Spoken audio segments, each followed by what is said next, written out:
Organic chemistry class 12th topic 1 hello alkenes.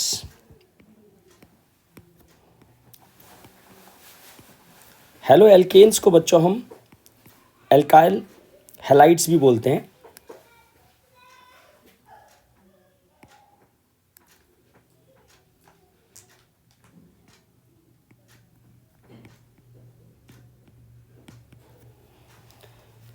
बच्चों alkyl halides 3 प्रकार के होते हैं।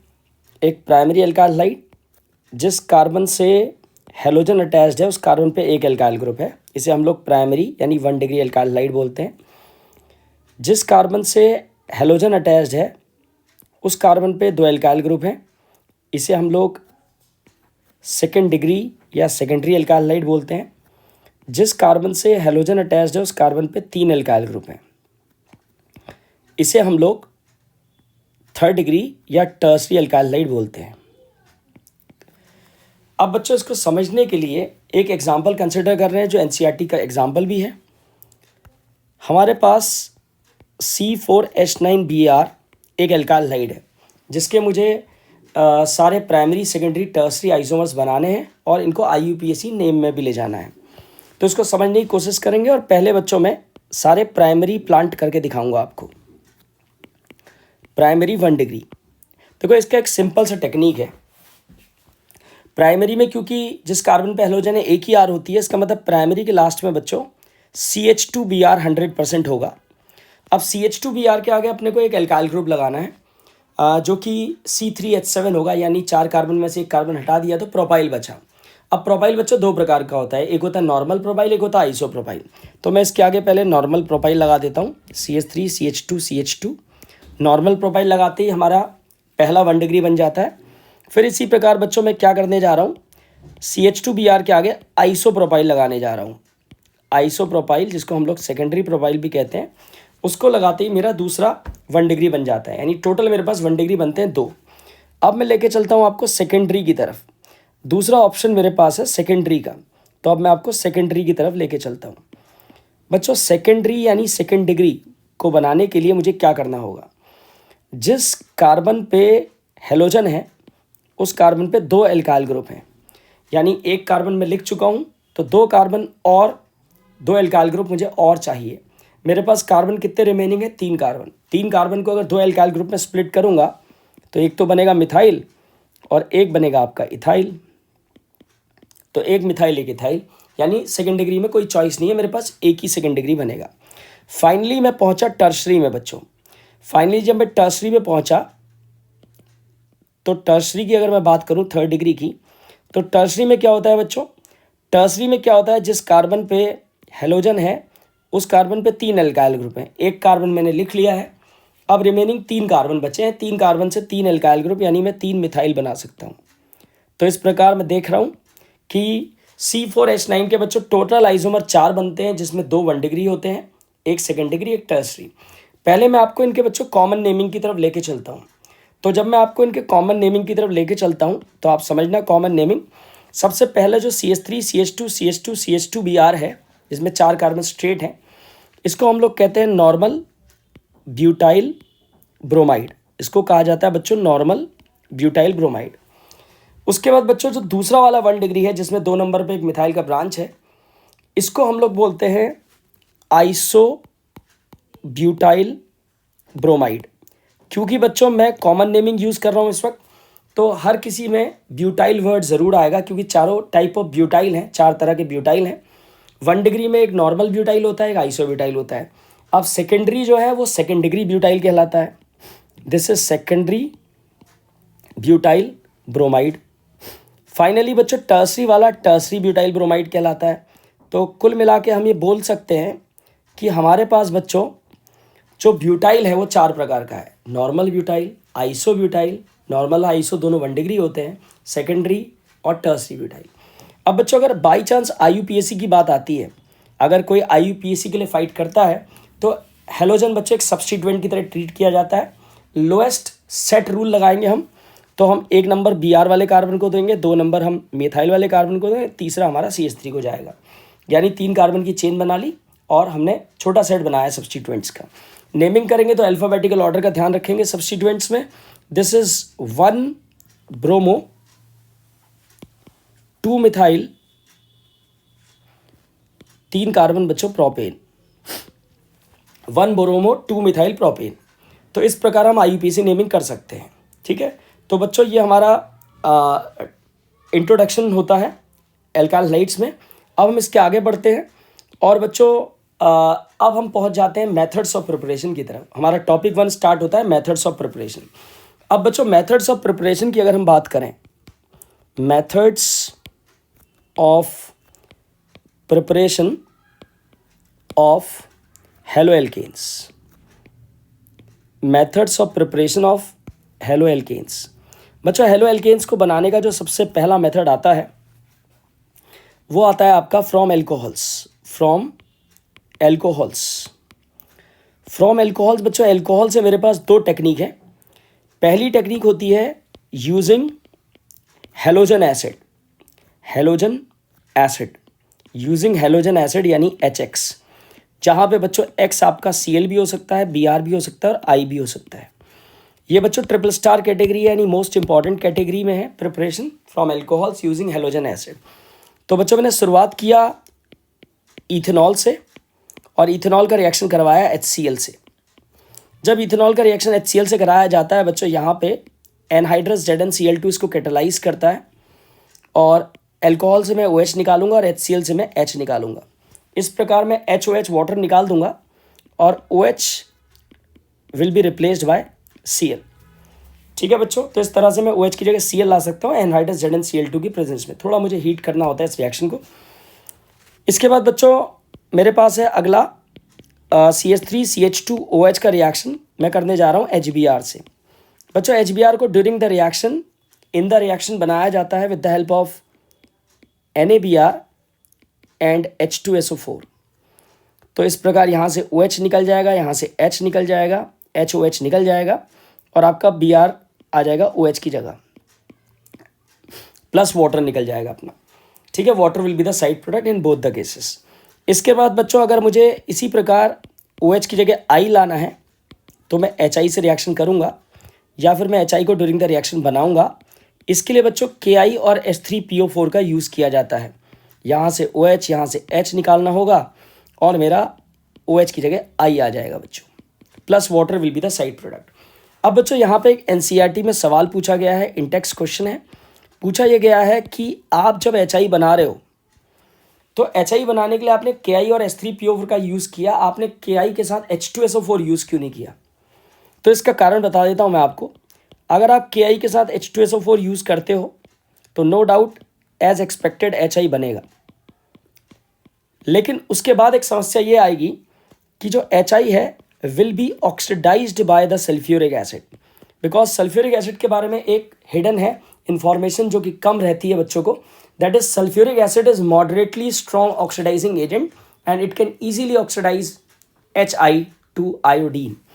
तो आपका ट्वाइस ऑफ I2 बन जाएगा 2I और बाकी ट्वाइस ऑफ वाटर बन जाएगा और SO2 बन जाएगा। ठीक है, तो यही कारण है बच्चों कि हम जब HI बनाते हैं तो यहाँ पे बच्चों हम सल्फ्यूरिक एसिड का इस्तेमाल नहीं करते हैं। अब इसके बाद बच्चों हम मूव करेंगे मेथड नंबर B, यानी कि इसी में B मेथड लेंगे। एल्कोहल से एल्काइल हाइड बनाने का मेथड नंबर B इस्तेमाल करेंगे हम बच्चों। जाना पहचाना मेथड है, टॉपिक 0 में डिस्कस हुआ है, ट्रिक्स में डिस्कस हुआ है। उम्मीद है आप इसके लिए ट्रिक्स वाली स्लाइड या ट्रिक्स वाली वीडियो को देखोगे और उसमें आपको मिल जाएगा कि किस प्रकार हम OH को रिप्लेस कर सकते हैं with the help of Cl। अगर आपको कभी भी OH को हटा के Cl लाना हो एल्कोहल्स में तो आप PCl5, PCl3, SOCl2 का यूज़ कर सकते हो। तो उसी कॉन्सेप्ट पे बेस्ड है ये method number B, using PCl5, PX3, जहाँ पे X हो सकता है बच्चों Cl या Br एंड SOCl2। तो ये मेरा बच्चों दूसरा टेक्निक हो जाएगा, दूसरा मेथड हो जाएगा एल्कोहल से एल्काइल हाइड बनाने का। तो एक एक करके हम इसके भी एग्जांपल्स लेते हैं। सबसे पहले बच्चों मैंने एक एल्कोहल ले लिया है इथेनॉल, इसका रिएक्शन मैं PCl5 से करने जा रहा हूँ। एज एक्सपेक्टेड बच्चों OH की जगह Cl आ जाएगा। साइड प्रोडक्ट क्या होगा? POCl3 plus HCl। इसी तरह से बच्चों अगर मैं एल्कोहल का रिएक्शन किससे करता हूँ, PCl3 से करता हूँ, एल्कोहल का रिएक्शन अगर PCl3 से करता हूँ तो क्या होगा बच्चों, तो एक बार फिर मेरा OH की जगह Cl आ जाएगा। इस बार साइड प्रोडक्ट बच्चों H3PO3 बनेगा और बैलेंसिंग के लिए एल्कोहल और एल्काइल हाइड के आगे मुझे 3 और 3 नंबर यूज़ करना होगा। अब बच्चों मैं PCl3 में PCl3 की तरह एक रिएजेंट और यूज़ कर पाता हूँ जो कि है PBr3। PBr3 बिल्कुल PCl3 की तरह एक्ट करता है और इस बार मुझे OH की जगह Br मिल जाएगा plus H3PO3 will be the side product. Similarly अब मैं एल्कोहल के आगे 3, एल्काइल हाइड के आगे 3 लिखूंगा तो मेरा रिएक्शन बैलेंस हो जाएगा। तो आपने देखा कि PCl5 के बाद मैं PCl3 जब इस्तेमाल कर रहा हूँ तो एक चॉइस आ जा रही है, PCl3 की तरह PBr3 भी यूज़ हो सकता है। अब बच्चों तीसरा मेरे पास जो था कंपाउंड वो था इथेनॉल का रिएक्शन करूँगा मैं SOCl2 से। जब SOCl2 से रिएक्शन करूँगा तो OH will be replaced by Cl and side products will be SO2 जो कि गैस होती है प्लस HCl जो कि अगेन गैस होती है। और आपको पता होगा बच्चों ये मेथड हम प्रेफर करते हैं because both SO2 and HCl are in gaseous state. तो आपने देखा बच्चों किस प्रकार मैंने OH की जगह ClBr मैं लेकर के आ गया हूँ। अब OH को I से अगर रिप्लेस करना है तो यहाँ पे एक नोट आपको ध्यान रखना होगा, एक एक्सटेंशन है बच्चों इसके अंदर कि अगर आपको एल्कोहल का OH रिप्लेस करना है with the help of iodine तो आप इस रिएक्शन का यूज़ कर सकते हो। आप बच्चों P प्लस I2 का इस्तेमाल कर सकते हो और P प्लस I2 का जब आप इस्तेमाल करोगे तो आपका OH जो है वो I से रिप्लेस हो जाएगा because P plus I2 gives PI3 जो कि अनस्टेबल होता है। तो ड्यूरिंग द रिएक्शन हम PI3 बनाते हैं और वो OH को I से रिप्लेस कर देता है। ठीक है बच्चों, यहाँ पे P प्लस Br2 का भी यूज़ हो सकता है, वो PBr3 बनाएगा बिकॉज PBr3 हमने डायरेक्टली भी यूज़ कर लिया है तो मैं वो आपको नहीं बता रहा हूँ। ठीक है बच्चों, तो इस प्रकार हमने एल्कोहल वाला मेथड पढ़ लिया है और अब हम आगे बढ़ते हैं और मेथड नंबर 2 की तरफ चलते हैं बच्चों। अब जो सेकंड मेथड मैं लेने जा रहा हूँ वो है फ्रॉम एल्केन्स। बच्चों 11th क्लास पे बेस्ड है फ्रॉम एल्केन्स और कोई खास इंपॉर्टेंस इसको नहीं दी जाती है। उसका कारण बताता हूँ मैं आपको। उसका कारण ये है बच्चों क्योंकि इसमें मिक्सचर ऑफ एल्काइल क्लोराइड्स आपको मिलता है which is quite difficult to separate out. यही वजह है कि इस मेथड को कोई खास प्रेफरेंस नहीं दी जाती है। फ्रॉम एल्केन्स टेक्निक का नाम है बच्चों बाय हेलोजिनेशन। मैं आपको एक एग्जांपल प्लांट करके दिखाता हूँ। बच्चों मैंने ले लिया है प्रोपेन और प्रोपेन का मैं करने जा रहा हूँ क्लोरीनेशन। आपको पता है कि प्रोपेन का क्लोरीनेशन करूँगा in the presence of light. आपको पता है hydrogen will be replaced by chlorine और फाइनली सारे हाइड्रोजन क्लोरीन से रिप्लेस हो जाते हैं। लेकिन मैं क्योंकि कंट्रोल्ड वे में बात कर रहा हूँ तो मैं मोनोक्लोराइड आपको बना के दिखाता हूँ। ऑप्शन नंबर 1 क्या होगा बच्चों कि किसी भी एक कार्बन को मैं कार्बन से H हटा के मैं Cl ले आऊँगा। तो मैंने इसके लिए सबसे पहले कार्बन को चुना है, वहाँ से मैंने H की जगह Cl ले आया हूँ। इससे जो प्रोडक्ट बना है this is normal propyl chloride. इसके बाद बच्चों मैं अगर बीच वाले कार्बन से H हटाता हूँ और Cl ले आता हूँ तो ये आपका बन जाता है आइसोप्रोपाइल क्लोराइड।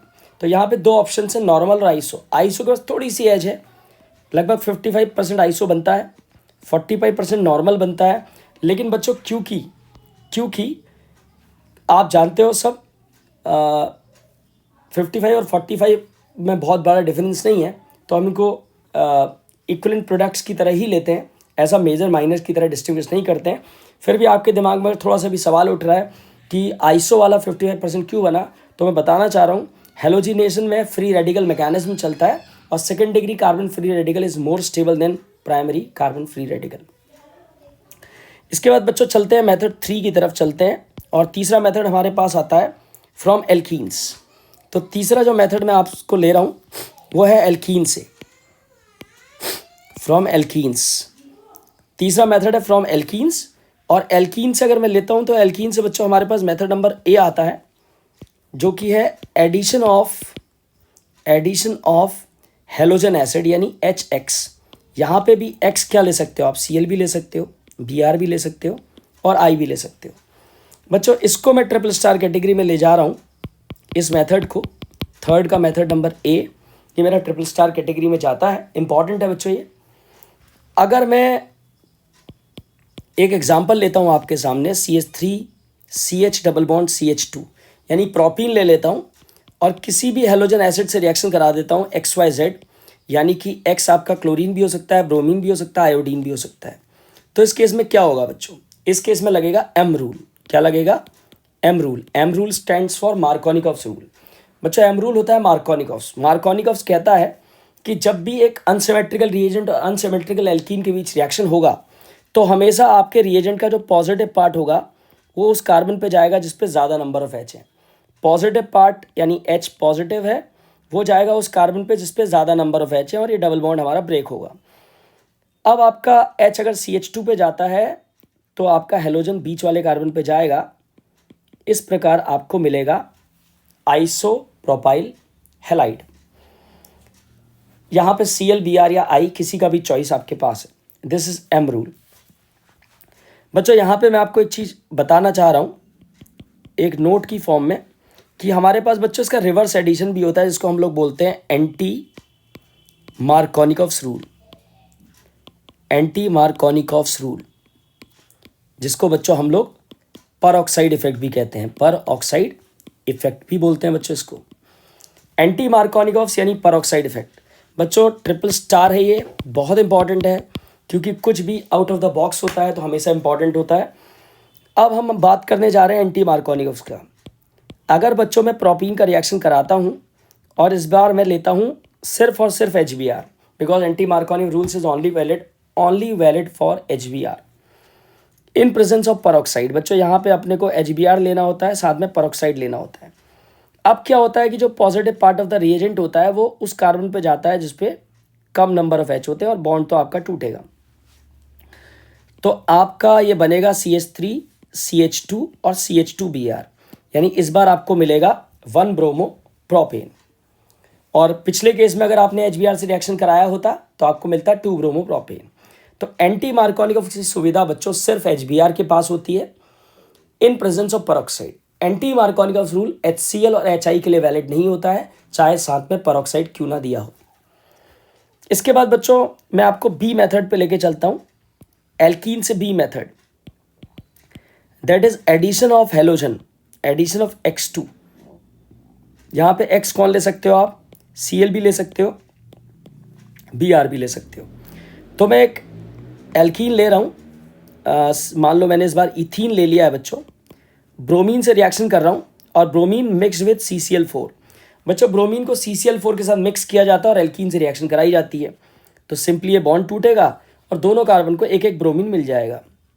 दोनों कार्बन को बच्चों एक एक ब्रोमीन मिल जाएगा इस प्रकार। अब ये जो हुआ है बच्चों, जो आप देख पा रहे हो, जो चल रहा है इस रिएक्शन में, इसे हम लोग कहते हैं vicinal. This is vicinal dihalide या डाइब्रोमाइड भी कह सकते हो। This is vicinal dihalide. Vicinal means अलग अलग कार्बन पे 2 हेलोजन है, एडजेसेंट अलग अलग कार्बन पे 2 हेलोजन है, तो विसिनल डाइहैलाइड। तो आपको एक कंपाउंड मिला विच इज विसिनल डाइहैलाइड। दूसरा इसके बारे में जो इंपॉर्टेंट बात है कि ये क्यों रिएक्शन कराया जाता है यहाँ पे, वो ये है बच्चों, ये एक टेस्ट है, test for double bond and triple bond भी है, लेकिन अभी मैं सिर्फ डबल बॉन्ड की बात कर रहा हूँ। तो ये एल्कीन्स का टेस्ट है बच्चों। दरअसल ब्रोमीन जो होता है वो रेडिश ब्राउन होता है, रेडिश ब्राउन, ये रेडिश ब्राउन होता है। और एल्कीन जो है ब्रोमीन को डीकलराइज कर देता है। तो इस रिएक्शन में ब्रोमीन जो है वो डीकलराइज हो जाता है और ये काम सिर्फ एल्कीन या एल्काइन कर पाता है। तो आप किसी एल्कीन को एल्केन या किसी दूसरे कंपाउंड से डिस्टिंग्विश कर सकते हो। तो बच्चों इसके बाद हम मूव करेंगे अगले मेथड की तरफ, नेक्स्ट प्रिपरेशन की तरफ, जो कि है मेथड नंबर 4। मेरे 3 मेथड हो चुके हैं बच्चों, 3 मेथड हो चुके हैं जो कि इसी स्लाइड में सब कुछ चल रहा है। पहला मेथड हमने लिया अल्कोहल से, जिसमें हमने HX का यूज़ किया या फिर PCl5 PCl3 SOCl2 वाली ट्रिक लगाई। फिर हमने एल्केन्स का हेलोजिनेशन किया, जो कि सिंपल और स्ट्रेट बात है, जिसको ज़्यादा प्रेफरेंस नहीं दी जाती है। फिर मैंने एल्कीन से बनाए हैं आपके अल्काइल हाइड्स, जिसमें मैंने HX का यूज़ किया है जो कि ज़्यादा इम्पॉर्टेंट मेथड है, और एडिशन ऑफ हेलोजन को आप भी ध्यान रख सकते हो बिकॉज इसमें एक टेस्ट इन्वॉल्व है। और इसके बाद मैं अब चलता हूँ बच्चों मेथड नंबर 4 की तरफ। तो मेथड नंबर 4 जो मैं लेना चाह रहा हूँ बच्चों वो है हैलाइड एक्सचेंज मेथड। ये भी बच्चों अच्छा मेथड है, halide exchange method. Halide exchange method बच्चों, halide exchange method is method 4। इसके अंदर बच्चों दो ऑप्शन आते हैं। पहला ऑप्शन होता है फिंकल-स्टीन रिएक्शन का। फिंकल-स्टीन रिएक्शन बच्चों, फिंकल-स्टीन एक नेम रिएक्शन है और इसका रिजल्ट भी अच्छा है और ये नेम रिएक्शन भी है, तो ये हर तरह से इंपॉर्टेंट हो जाता है। ट्रिपल स्टार कैटेगरी है हमारी तरफ से ये। फिंकल-स्टीन बच्चों नेम रिएक्शन की फॉर्म में भी पूछा जा सकता है और इसका रिजल्ट भी थोड़ा इंपॉर्टेंट है, तो कन्वर्जेंस, कंप्लीट द फॉलोइंग, इस तरह की रिएक्शंस में भी फिंकल-स्टीन का बहुत यूज़ देखा गया है। तो बच्चों आपको क्या करना होगा, आपको एक एल्काइल हैलाइड लेना होगा, आइदर एल्काइल क्लोराइड और एल्काइल ब्रोमाइड। तो आपने लेना है क्लोरोएल्केन और ब्रोमोएल्केन, जिसका रिएक्शन आपने NaI से कराना है। NaI mixed with acetone, NaI mixed with acetone, NaI mixed with acetone. NaI आपका एसीटोन में मिक्स हो जाता है। उसका रिएक्शन जब आप किसी भी क्लोरो या ब्रोमो एल्केन से कराते हो, यहाँ पे X आपका क्लोरीन या ब्रोमीन हो सकता है, तो एक्सचेंज हो जाता है बच्चों हेलोजन, I आपका X की जगह चला जाएगा। तो आंसर आ जाएगा CH3CH2I प्लस NaX। ये जो NaX होगा इधर NaCl और NaBr, ये आपका एसीटोन में सॉल्युबल नहीं होता है। और बच्चों ये रिएक्शन डिफरेंस इन सॉल्युबिलिटी पे ही बेस्ड है। इसी प्रकार का बच्चों एक रिएक्शन और है हैलाइड एक्सचेंज में, जो कि है स्वार्ट्स रिएक्शन। स्वार्ट्स रिएक्शन बच्चों, स्वार्ट्स रिएक्शन भी नेम रिएक्शन होने की वजह से ट्रिपल स्टार कैटेगरी में ही जाता है। स्वार्ट्स में भी आप क्या कर सकते हो, इसी प्रकार से आप क्लोरो या ब्रोमो एल्केन लोगे, यानी आपका X जो है क्लोरीन या ब्रोमीन होगा, और इसका रिएक्शन आप AgF से करोगे, सिल्वर फ्लोराइड से। F आपका एक्सचेंज कर देगा X को, तो आंसर हो जाएगा CH3CH2, X की जगह F आ जाएगा प्लस AgX। बच्चों यहाँ पे कुछ अल्टरनेट्स भी बता रहा हूँ मैं आपको। आप यहाँ पे Hg2F2 का भी इस्तेमाल कर सकते हो, दिस इज Hg2F2, और SbF3, that means mercurous fluoride Hg2F2 है वो, और SbF3 एंटीमनी ट्राइफ्लोराइड।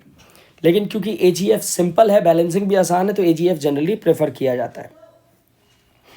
अब बच्चों ये हमारे प्रिपरेशंस हो जाते हैं कंप्लीट। अब मैं आपको एक इंटरेस्टिंग क्वेश्चंस की तरफ लेके चलता हूँ। बहुत बच्चों एक्सपेक्टेड क्वेश्चन में से एक रहता है, इंटरेस्टिंग है और प्रिपरेशन पे आधारित है। तो हमने बच्चों ये जो टॉपिक्स हम कवर कर रहे हैं वन शॉट, इनमें सेलेक्टेड क्वेश्चंस भी रखें ताकि आपका थोड़ा क्वेश्चन से भी रिवीजन हो जाए, इंपॉर्टेंट क्वेश्चन भी कवर हो जाए। तो हमारा बच्चों जो पहला क्वेश्चन आता है, पहला क्वेश्चन जो हमारा आता है वो है how will you convert the following compounds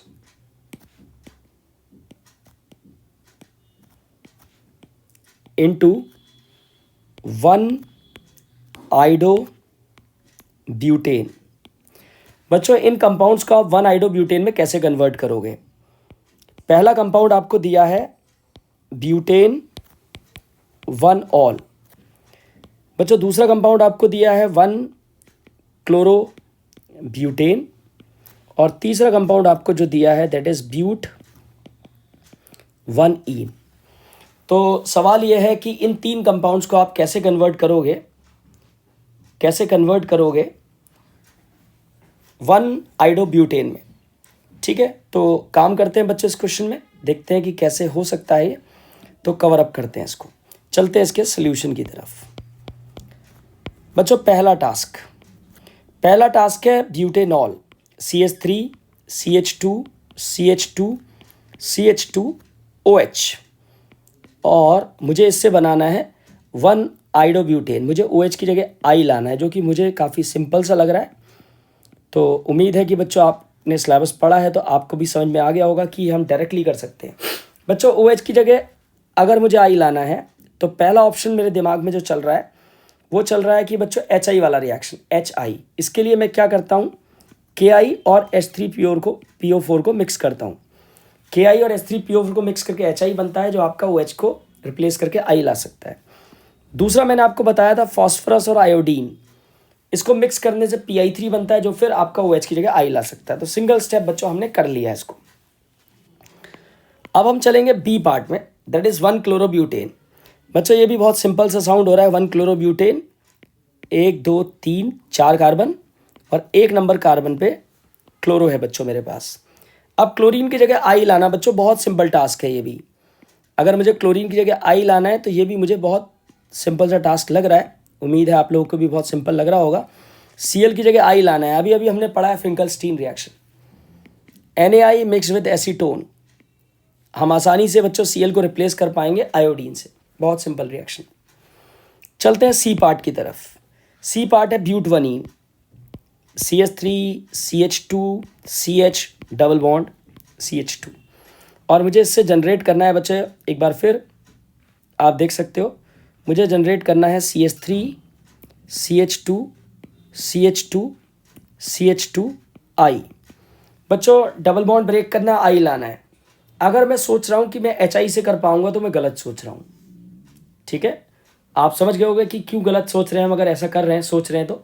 इसका कारण यह है बच्चों कि अगर हम HI से रिएक्शन करते हैं तो M रूल से होता है रिएक्शन।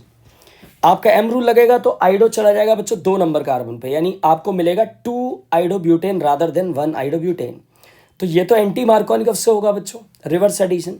लेकिन HI के पास तो एंटी मार्कोनिक की सुविधा नहीं है, तो मैं बच्चों सबसे पहले इसका रिएक्शन करूंगा HBr के साथ यूजिंग परऑक्साइड, ताकि मैं रिजल्ट एंटी मार्कोनिक वाला ले आऊं, ठीक है, एंटी मार्कोनिक वाला रिजल्ट ले आऊं। अब परऑक्साइड के साथ HBr का रिएक्शन करूंगा तो आपको पता है ऐसे केस में क्या होगा बच्चों। ऐसे केस में आपका H जाता है उस कार्बन पे जिस पे कम नंबर ऑफ H है, Br जाता है उस कार्बन पे जिस पे ज़्यादा नंबर ऑफ H है, तो Br आपका 1 नंबर पोजीशन पे ऐड हो जाएगा जहाँ पे मुझे आयोडीन लाना है। अब बच्चों अब मुझे क्या करना है, अब मुझे Br को I से रिप्लेस करना है। एक बार फिर मुझे समझ में आ रहा है कि मैं हैलाइड एक्सचेंज यानी फिंकलस्टीन रिएक्शन लगाऊंगा, NaI और एसीटोन, और आसानी से बच्चों आसानी से Br की जगह I ले आऊँगा, ठीक है। तो ये बच्चों मेरा हो जाता है एक क्वेश्चन और प्रिपरेशन। इसके बाद मैं मूव करने वाला हूँ बच्चों फिजिकल प्रॉपर्टीज़ की तरफ। तो मैं अगला जो टॉपिक लेने जा रहा हूँ that is physical properties of haloalkanes. तो चलते हैं बच्चों फिजिकल प्रॉपर्टीज़ की तरफ। Physical properties of halo alkanes.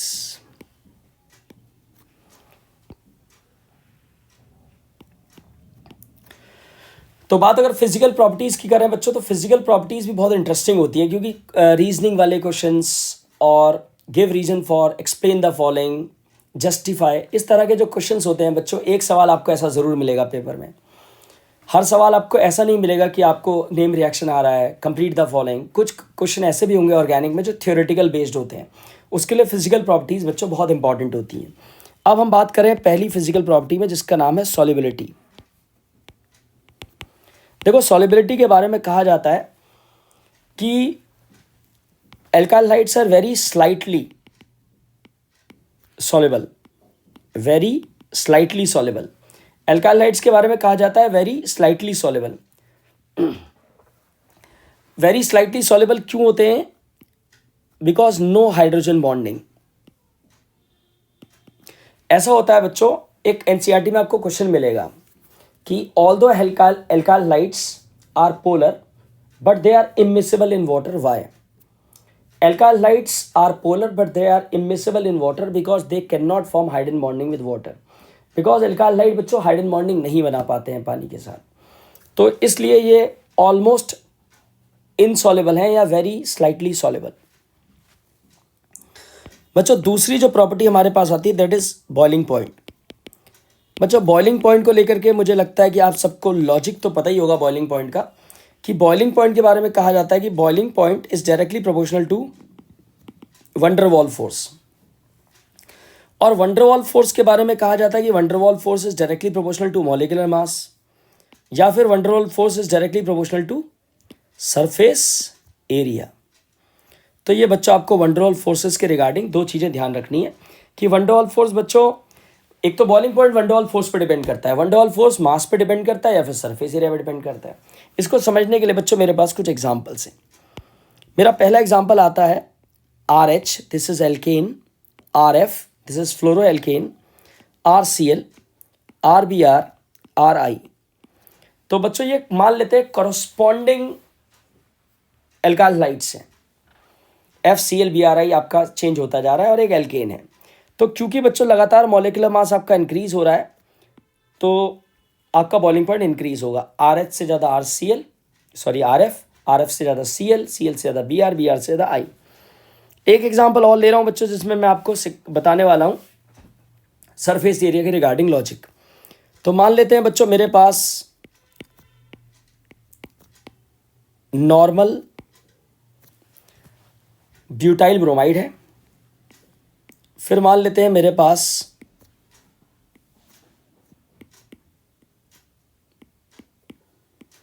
Secondary butyl bromide है, और फिर मान लेते हैं बच्चों मेरे पास टर्शरी ब्यूटाइल ब्रोमाइड है। अब बच्चों इनमें क्या देख पा रहे हो आप, इन सब में क्या देख पा रहे हो आप, इन तीनों में ये जो मेरे पास तीन एल्कालाइड्स हैं, नॉर्मल, फिर सेकेंडरी और फाइनली टर्शरी, इन तीनों में बच्चों तीनों आइसोमर्स हैं। ये तीन आइसोमर्स हैं। आइसोमर्स के केस में मॉलिक्यूलर मास तो सेम होता है बच्चों, तो हमें देखना होगा सरफेस एरिया। लॉजिक ये है बच्चों कि जैसे जैसे ब्रांचिंग बढ़ेगी आपका मॉलिक्यूल स्पेरिकल होता चला जाएगा, सरफेस एरिया रिड्यूस होगा।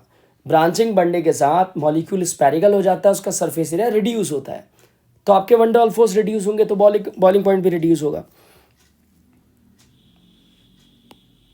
इस तरह से बच्चों, ठीक है। अब बच्चों यहाँ पे ये हमने पढ़ ली है physical properties.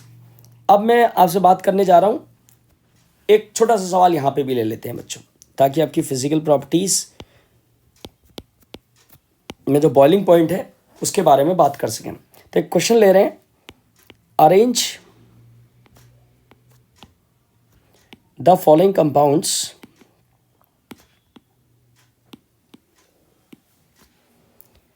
in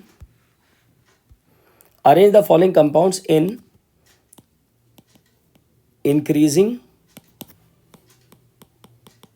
boiling point। arrange the following compounds in increasing boiling point। तो पहली जो सीक्वेंस है बच्चों मेरे पास वो है bromomethane comma bromoform comma chloromethane comma dibromomethane. This is first sequence of compounds. तो बच्चों पहले इसको मैं आपको टारगेट करता हूँ। देखो मुझे लगता है कि आप नाम सुन के फॉर्मूला तो आइडेंटिफाई कर पा रहे होगे। Bromomethane is CH3Br, bromoform is CHBr3 और क्लोरोमीथेन इज CH3Cl और डायब्रोमोमीथेन इज CH2Br2। हमें क्या करना है, क्योंकि ये डिफरेंट कंपाउंड्स हैं और इनका मॉलिक्यूलर फॉर्मूला भी डिफरेंट दिख रहा है, मॉलिक्यूलर मास भी डिफरेंट है, तो increasing order of molecular mass में अरेंज करना है। तो सबसे कम मॉलिक्यूलर मास किसका होगा बच्चों, CH3Cl का, दिस इज क्लोरोमीथेन। क्लोरोमीथेन से ज़्यादा मास होगा बच्चों ब्रोमोमीथेन का, CH3Br का। इससे ज़्यादा मॉलिक्यूलर मास होगा डाइब्रोमो CH2Br2 डाइब्रोमोमीथेन का। फाइनली ब्रोमोफॉर्म का CHBr3। तो लगातार मास इंक्रीज होगा, लगातार one der Waals force increase होगा और बॉइलिंग पॉइंट इंक्रीज होगा। बच्चों इसके बाद मैं आपको लेके चलता हूँ इसी का दूसरा सीक्वेंस की तरफ, which is 1 chloropropane comma isopropyl chloride and 1 chlorobutane.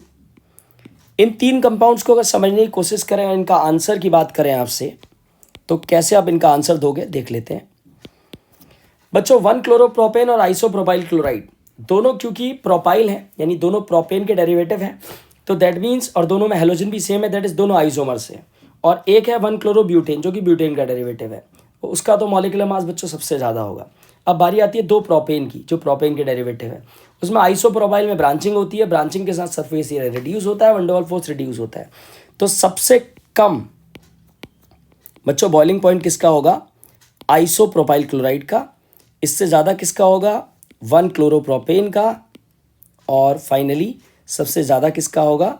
1 chlorobutane का, CH3 CH2 CH2 CH2 Cl। बच्चों आपको समझाने के लिए मैं मॉलिक्यूलर फॉर्मूला लिख रहा हूँ, नहीं तो आप जो जिस तरीके से गिवन है आप थ्योरेटिकल रिप्रेजेंटेशन भी लिख सकते हो, ज़रूरी नहीं इनका आप स्ट्रक्चरल फॉर्मूला बनाओ। आप जैसे दिया है उस ऑर्डर में भी अगर आप पकड़ ले रहे हो एग्जाम्पल तो कोई दिक्कत नहीं, वैसे भी लिख सकते हो आप। बच्चों इसके बाद हम मूव कर जाते हैं, बारी आती है आगे मूव करने की। तो अब हम चलते हैं बच्चों केमिकल प्रॉपर्टीज़ की तरफ। तो चलते हैं अल्काइल हाइड की केमिकल प्रॉपर्टीज़ ले लेते हैं। तो next topic is chemical properties, जो कि सबसे ज़्यादा इंपॉर्टेंट होता है बच्चों। Chemical properties of alkyl halides, chemical properties of alkyl halides यानी हेलो एल्केन्स। तो अब चलते हैं chemical properties of haloalkanes की तरफ। देखो केमिकल प्रॉपर्टीज़ की बात करें बच्चों तो ए पार्ट आता है जो सबसे रिमार्केबल है, that is called nucleophilic substitution, nucleophilic substitution reactions. तो न्यूक्लियोफिलिक सब्स्टिट्यूशन रिएक्शंस बच्चों ये सबसे इंपॉर्टेंट पार्ट आता है हमारा न्यूक्लियोफिलिक सब्स्टिट्यूशन रिएक्शंस। तो न्यूक्लियोफिलिक सब्स्टिट्यूशन रिएक्शंस से पहले कि मैं प्रोसीड करूं मैं आपको थोड़ा सा समझाना चाह रहा हूं। जैसे मान लेते हैं बच्चों ये हमारा कोई अल्काइल हाइड है। अब आपको पता है इसमें एक पोलैरिटी होती है, halogen partially negative, carbon partially positive. तो positively charge partially positive charge carbon को अटैक करने आएगा न्यूक्लियोफाइल, और न्यूक्लियोफाइल क्या करेगा? कार्बन पर अटैक करेगा और हेलोजन को यहाँ से रिप्लेस कर देगा।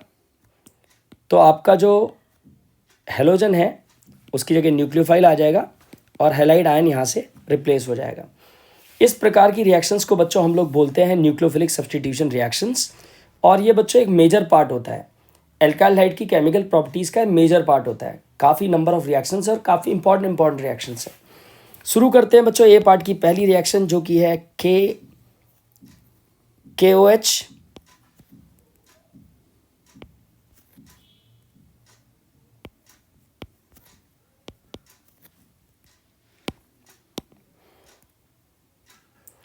पहली रिएक्शन बच्चों KOH एक्वस और NaOH एक्वस। KOH एक्वस या फिर NaOH एक्वस कोई भी लिया जा सकता है, तो समझने की कोशिश करेंगे। मैंने एक अल्काइल हाइड ले लिया CH3 CH2 Br। ये मैं कॉमनली यही अल्काइल हाइड लूँगा सारी प्रॉपर्टीज़ में। दिस इज़ ब्रोमो इथेन या फिर इथाइल ब्रोमाइड। इसका रिएक्शन अगर मैं KOH एक्वस से करता हूँ तो KOH एक्वस। बच्चों यहाँ से मैं Br के साथ K को कंबाइन करूँगा और इस तरीके से KBr निकाल दूंगा और Br की जगह OH आ जाएगा। तो CH3 CH2 Br की जगह OH आ जाएगा। KBr will be the side product. तो बच्चों आपको Br को हटा के OH लाना है, तो आप इजीली KOH एक्वस या KOH NaOH एक्वस का इस्तेमाल कर सकते हैं। अब चलते हैं रिएक्शन 2 की तरफ। सेकेंड रिएक्शन बच्चों और ज़्यादा फेमस है, RONA। This is called sodium alkoxide. ये रिएक्शन जो है यह है Williamson's synthesis of ether, triple star category. Triple star तो बच्चों आप पहली रिएक्शन को भी कंसिडर करोगे। इसका कारण यह है कि कन्वर्जेंस में बच्चों इसका काफ़ी यूज़ होता है। तो RONA के साथ यानी विलियमसन सिंथेसिस देख लेते हैं। हमारे पास बच्चों एक अल्काइल हाइड है as usual CH3 CH2 Br, that is bromoethane. अब मैं क्या करूँगा, इसकी रिएक्शन करूँगा RONA के साथ। तो मैं क्या करने जा रहा हूँ, मैं RONA को रिवर्स कर रहा हूँ NaOR। R की जगह मैं कोई भी अल्काइल ग्रुप ले सकता हूँ, तो मैंने CH3 ले लिया है। तो मेरा हो गया RONA की जगह मैंने ले लिया CH3 CH2ONA। This is CH3 CH2ONA को क्या बोला जाएगा बच्चों? Sodium ethoxide. This is sodium इथ ऑक्साइड। आपकी चॉइस है, यहाँ पे जो R है वो आप इथाइल लो, मिथाइल लो या कोई भी R लो, आपकी चॉइस है बच्चों। यहाँ से हम Br के साथ कंबाइन करेंगे Na को और NaBr यहाँ से निकाल देते हैं, तो आंसर आ जाता है CH3 CH2O CH2 CH3। यानी ईथर मिलता है बच्चों हमको प्लस NaBr, यानी ईथर जो है बच्चों इथॉक्सी ईथेन है या फिर डाई इथाइल ईथर इसका कॉमन नाम है। बच्चों तीसरी रिएक्शन में चलते हैं जो और भी ज़्यादा इंपॉर्टेंट रिएक्शन है, दैट इज KCN। नाम तो सुना होगा बच्चों KCN का आपने। इसे हम लोग कहते हैं right one, this is called right one. और ये अपनी ट्रिक है ascent of series. Ascent of series, ascent of series यानी इस ट्रिक को जानने के लिए बच्चों आपको टॉपिक 0 की स्लाइड देखनी होगी।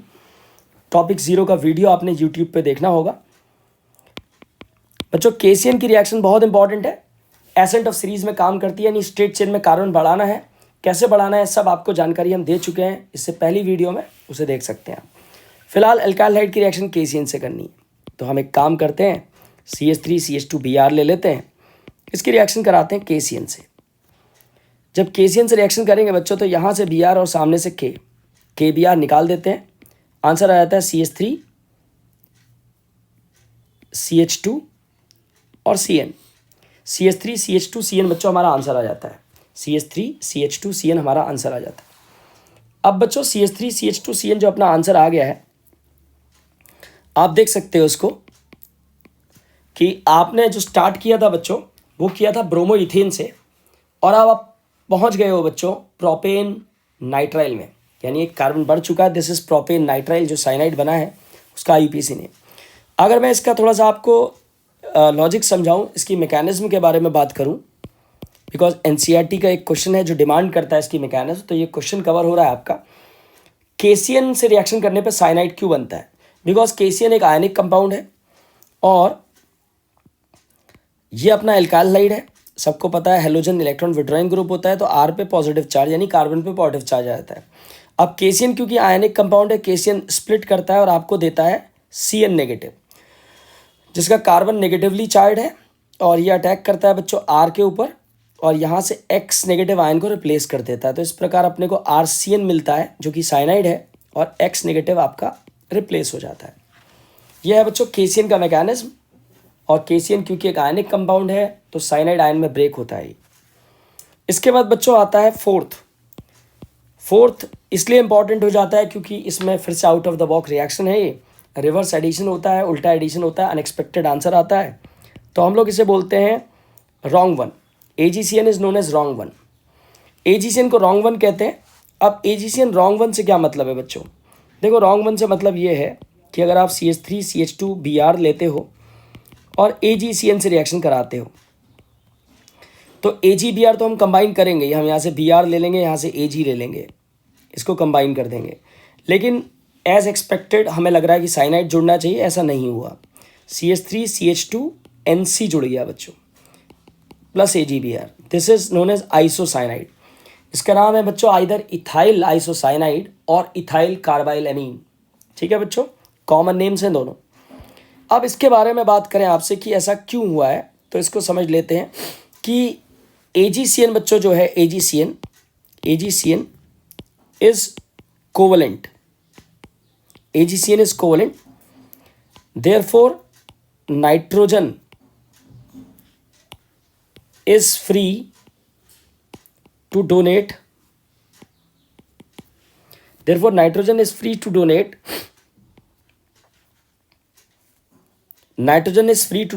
its electron pair. Nitrogen is free to donate its electron pair.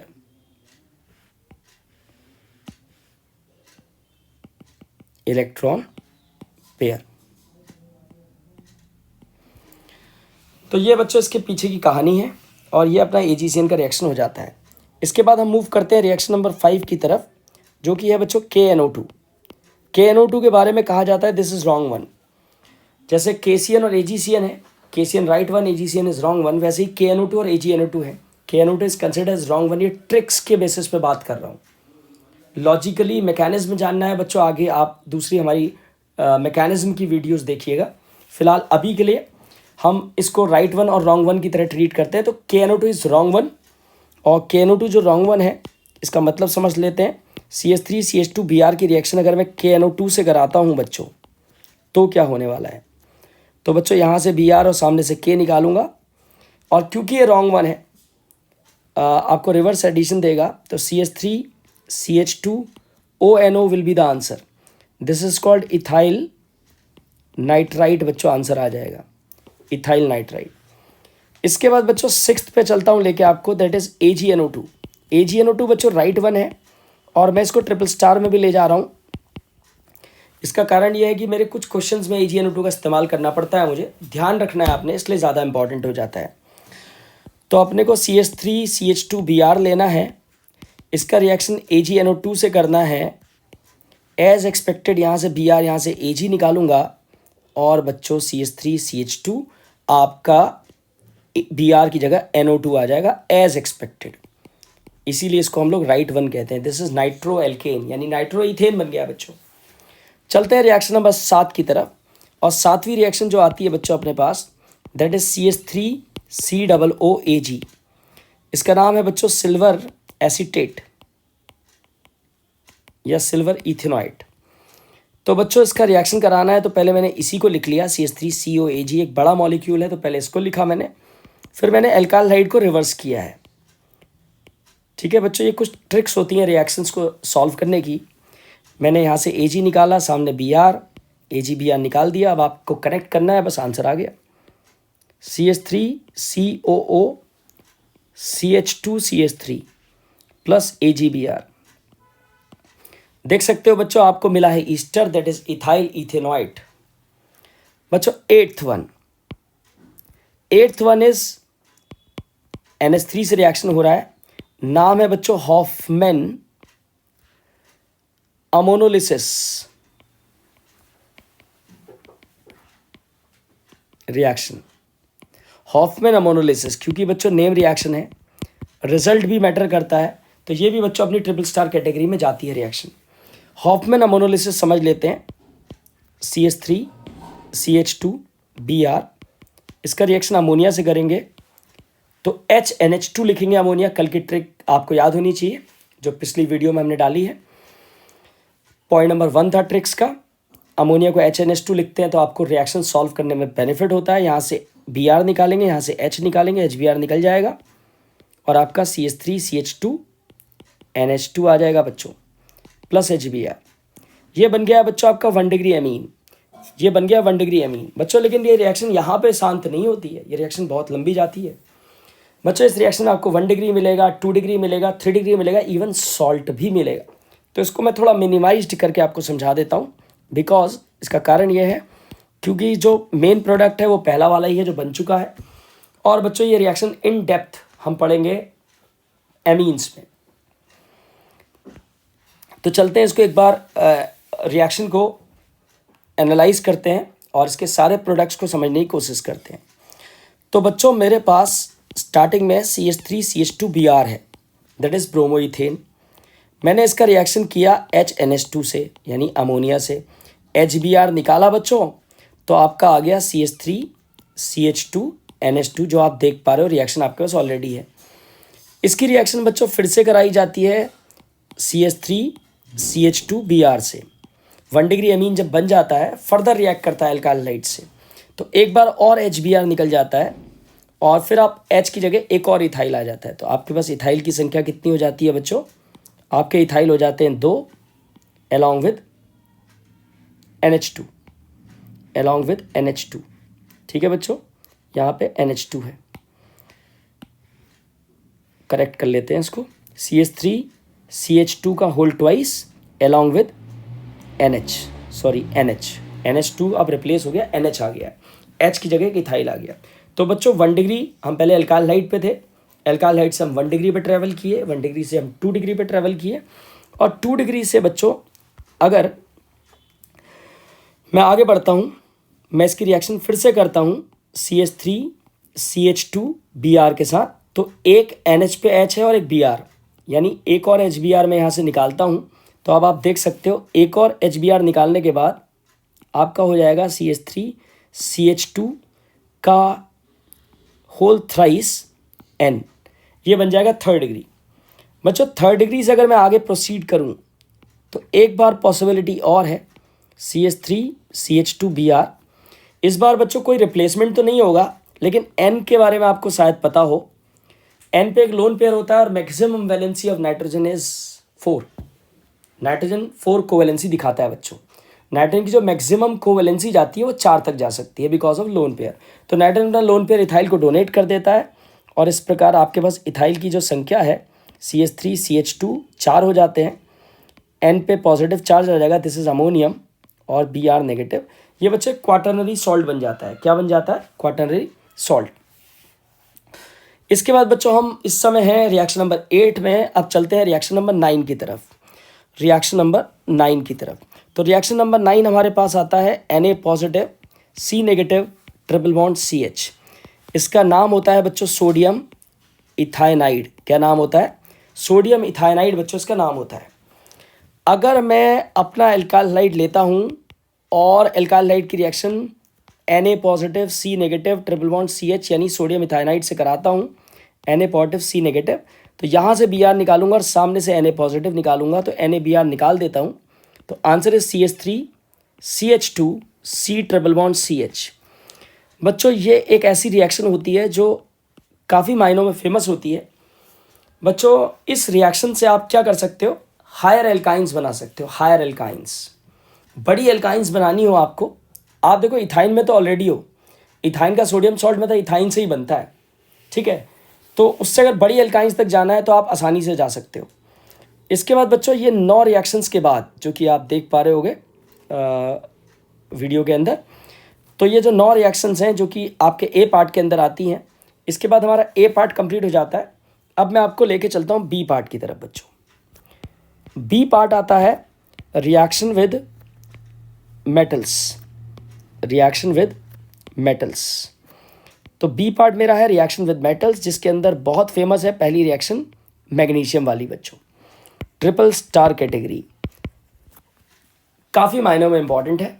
सीधे सीधे इसके आपको 2-4 सवाल देखने को मिलेंगे बच्चों। अगर मेरे पास CH3 CH2 Br है और इसका रिएक्शन मैं मैग्नीशियम से करता हूँ इन प्रेजेंस ऑफ ड्राई ईथर, तो आपका जो मैग्नीशियम है वो बना लेगा organometallic compound CH3 CH2 MgBr, यानी मैग्नीशियम जो है वो कार्बन के साथ बॉन्ड बना लेगा, ठीक है। मैग्नीशियम जो है वो कार्बन के साथ बॉन्ड बना लेगा, एक बॉन्ड कार्बन के साथ, एक बॉन्ड Br के साथ। तो दैट मीन्स ये बन जाएगा ग्रिग्नार्ड रिएजेंट। आपको पता ही होगा इसके बारे में, बहुत फेमस कंपाउंड है ग्रिग्नार्ड रिएजेंट। बच्चों यहाँ पे एक सवाल बनता है NCERT के अंदर, सवाल तो काफ़ी बनते हैं। एक सवाल जो हम यहीं पे टैकल कर रहे हैं, that is why Grignard reagent is prepared under anhydrous conditions. क्यों ड्राई ईथर का इस्तेमाल किया जाता है?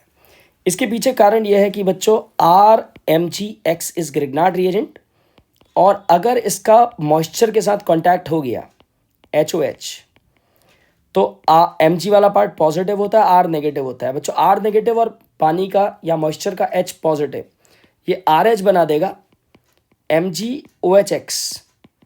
अब 2 मायने हैं इसके बच्चों। पहला मायना तो इसका ये है, पहले मायने तो इसके ये हैं कि, पहले मायने इसके ये हैं कि देखने में तो अच्छा लग रहा है, एल्केन बन गया है, तो एल्केन का प्रिपरेशन भी देखते हैं हम इसको। लेकिन बच्चों क्योंकि हमें चाहिए था ग्रिग्नार्ड, वो डिकम्पोज हो गया, तो यहाँ पे तो ये हानिकारक हो गया बच्चों हमारे लिए। Grignard reagent should be prepared under anhydrous conditions because it decompose under moisture. ये मॉइस्चर के साथ डिकम्पोज हो जाता है बच्चों। तो ये आपका NCERT क्वेश्चन का आंसर है, इसलिए एक्स्ट्राऑर्डिनरी इंपॉर्टेंट है। पार्ट रिएक्शन विद मेटल जो है हमारा, उसका सेकंड रिएक्शन आता है reaction with sodium metal. Sodium metal जिसको हम लोग कहते हैं वुड्स रिएक्शन। वुड्स रिएक्शन बच्चों, वुड्स रिएक्शन में हम एक एल्काइल हाइड लेंगे CH3 CH2 Br, twice of Na लेंगे, फिर हम लेंगे Br CH2 CH3, dry ether का प्रेजेंस रखेंगे। यहाँ से बच्चों हम ट्वाइस ऑफ NaBr निकाल देंगे और इस तरह से 2 इथाइल हमारे आपस में कनेक्ट हो जाएंगे, CH3 CH2 CH2 CH3 plus twice of NaBr। बच्चों जो वुड्स रिएक्शन होती है बेसिकली इसका पर्पस होता है चेन इलोंगेशन, ये आपका जो कार्बन चेन होता है उसको जस्ट डबल कर देता है। बच्चों ट्रिपल स्टार भी है ये, हालांकि ये उस कैटेगरी में नहीं जाता कि ये नेम रिएक्शन की तरह पूछा जाए, बिकॉज 11th में ज़्यादा मैटर करता है कन्वर्जन्स में, लेकिन बच्चों इसका इस्तेमाल देखने को मिलता है। अब हम चलते हैं बच्चों सी पार्ट की तरफ, एक नया पार्ट ले लेते हैं। C part is elimination reaction. Elimination reaction, तो सी पार्ट है एलिमिनेशन रिएक्शन। बच्चों एलिमिनेशन रिएक्शन में एक ही रिएक्शन हमने पढ़नी है, that is called alcoholic KOH। Triple star category है बच्चों एल्कोहलिक KOH। जैसे मेरे पास है CH3, इसका H मैंने नीचे की तरफ लिखा, फिर CH2Br।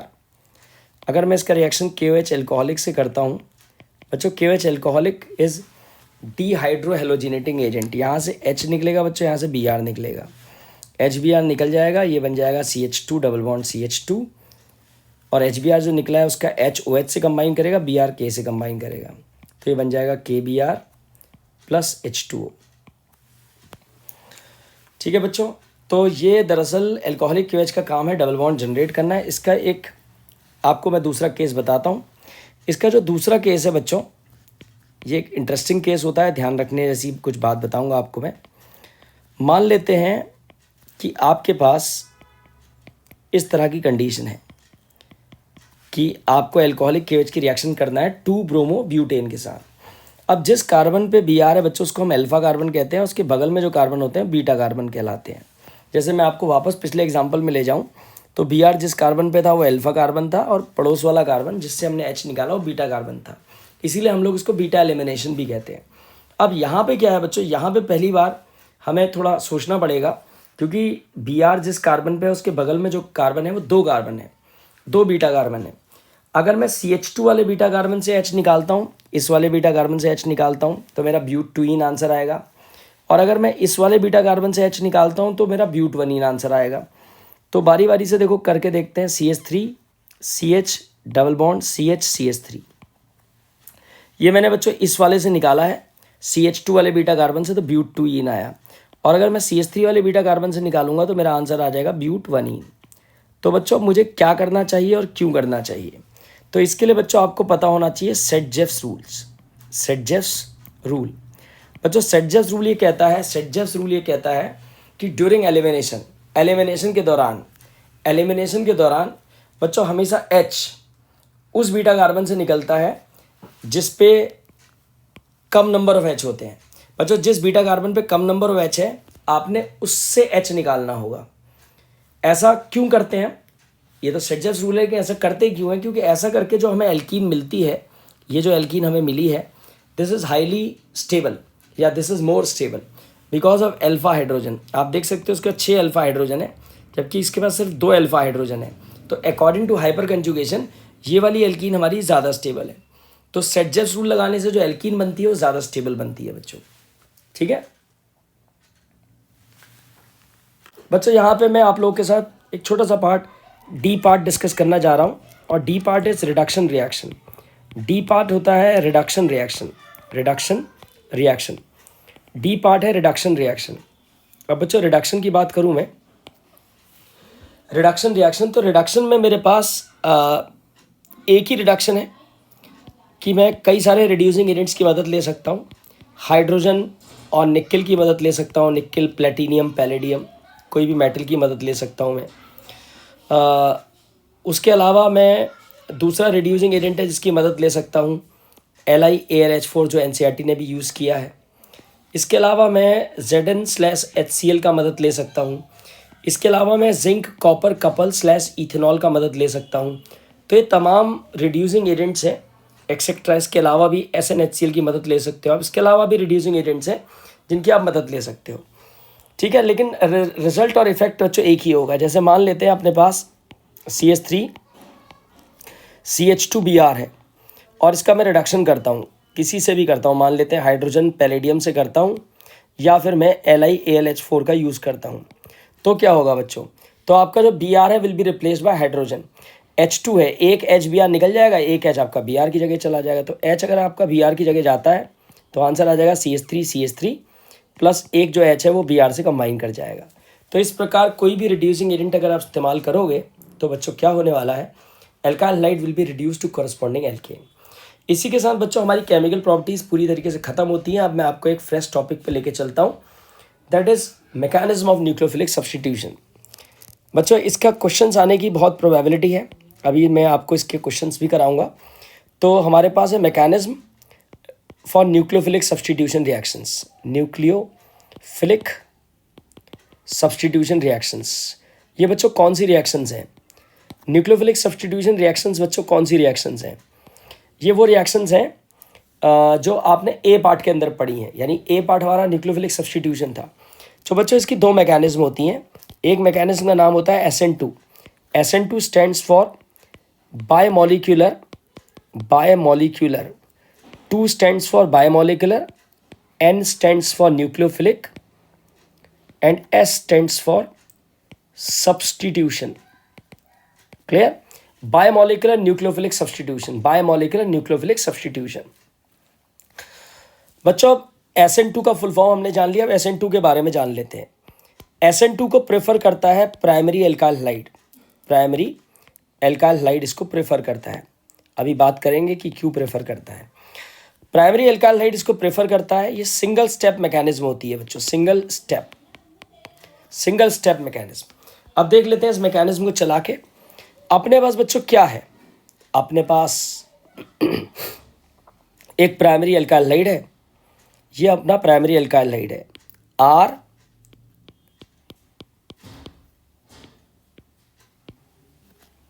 RCH2X।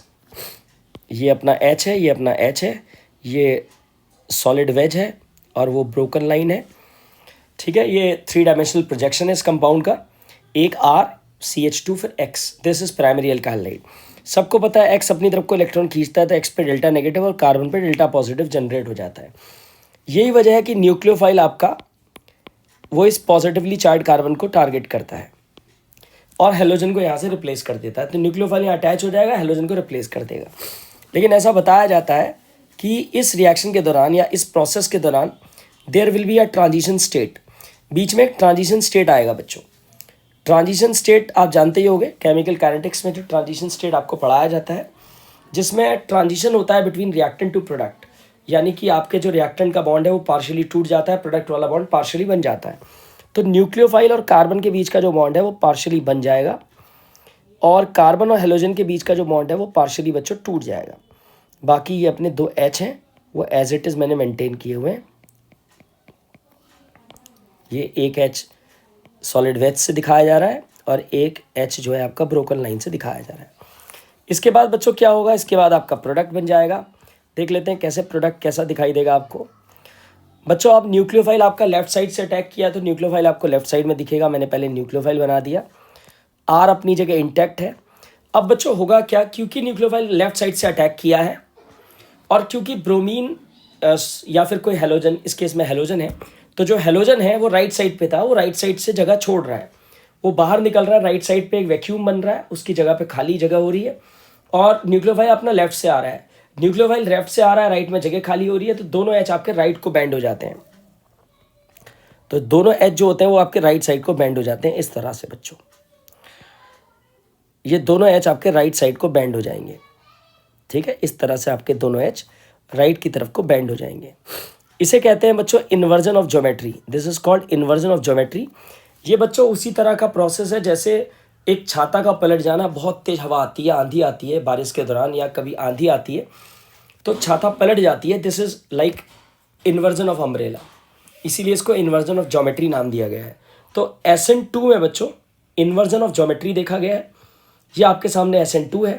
बाकी SN2 अब आप समझ गए होंगे प्राइमरी क्यों प्रेफर करता है, क्योंकि न्यूक्लियोफाइल ने अटैक करना है, साइमल्टेनियस अटैक हो रहा है। SN2 में क्या होता है, the attack of nucleophile and the removal of halide ion takes place simultaneously in a single step through transition state. तो क्योंकि न्यूक्लियोफाइल ने अटैक करना है तो स्टेरिक हिंड्रेंस मिनिमम होनी चाहिए, तो 1 डिग्री में स्टेरिक हिंड्रेंस मिनिमम मिलेगी आपको।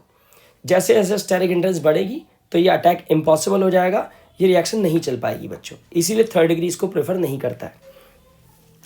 अब बच्चों अगर मैं इस रिएक्शन का रेट आपको बताऊं कि इस रिएक्शन का रेट क्या होगा, तो इसका जो रेट होता है वो एल्काइल हैलाइड पे भी डिपेंड करता है और न्यूक्लियोफाइल पे भी डिपेंड करता है। तो इसका मतलब अगर मैं इसके ऑर्डर को हिट करूं तो इसका जो ऑर्डर होगा दैट विल बी सेकंड। ये एक सेकंड ऑर्डर रिएक्शन है, इसीलिए हम लोग इसे SN2 सेकंड ऑर्डर के लिए SN2 बोलते हैं। दूसरा, अगर रिएक्टिविटी, अगर कोई रिएक्टिविटी पूछ रहा है मुझसे कोई पूछ रहा है रिएक्टिविटी, तो SN2 में रिएक्टिविटी सबसे ज़्यादा किसकी होगी बच्चों? ऑब्वियसली 1 डिग्री की। 2 डिग्री की रिएक्टिविटी गिरेगी, 3 डिग्री की रिएक्टिविटी और ज़्यादा गिर जाएगी बच्चों। ठीक है, 3 डिग्री तो इम्पॉसिबल है SN2 से जाना। तो ये बच्चों हमारा पहला मैकेनिज्म हो जाता है, SN2 आपके सामने है। अब इसके बाद बच्चों हम मूव करेंगे दूसरी मैकेनिज्म की तरफ, दैट इज़ SN1। अब मैं आपको सेकंड मैकेनिज्म में लेके जाऊंगा, दैट इज़ SN1। तो मेरा सेकंड मैकेनिज्म आता है, दैट इज़ SN1 मैकेनिज्म। बच्चों SN1 मैकेनिज्म जो है, अगर इसका भी मैं फुल फॉर्म आपके सामने रखूं, this is unimolecular nucleophilic substitution.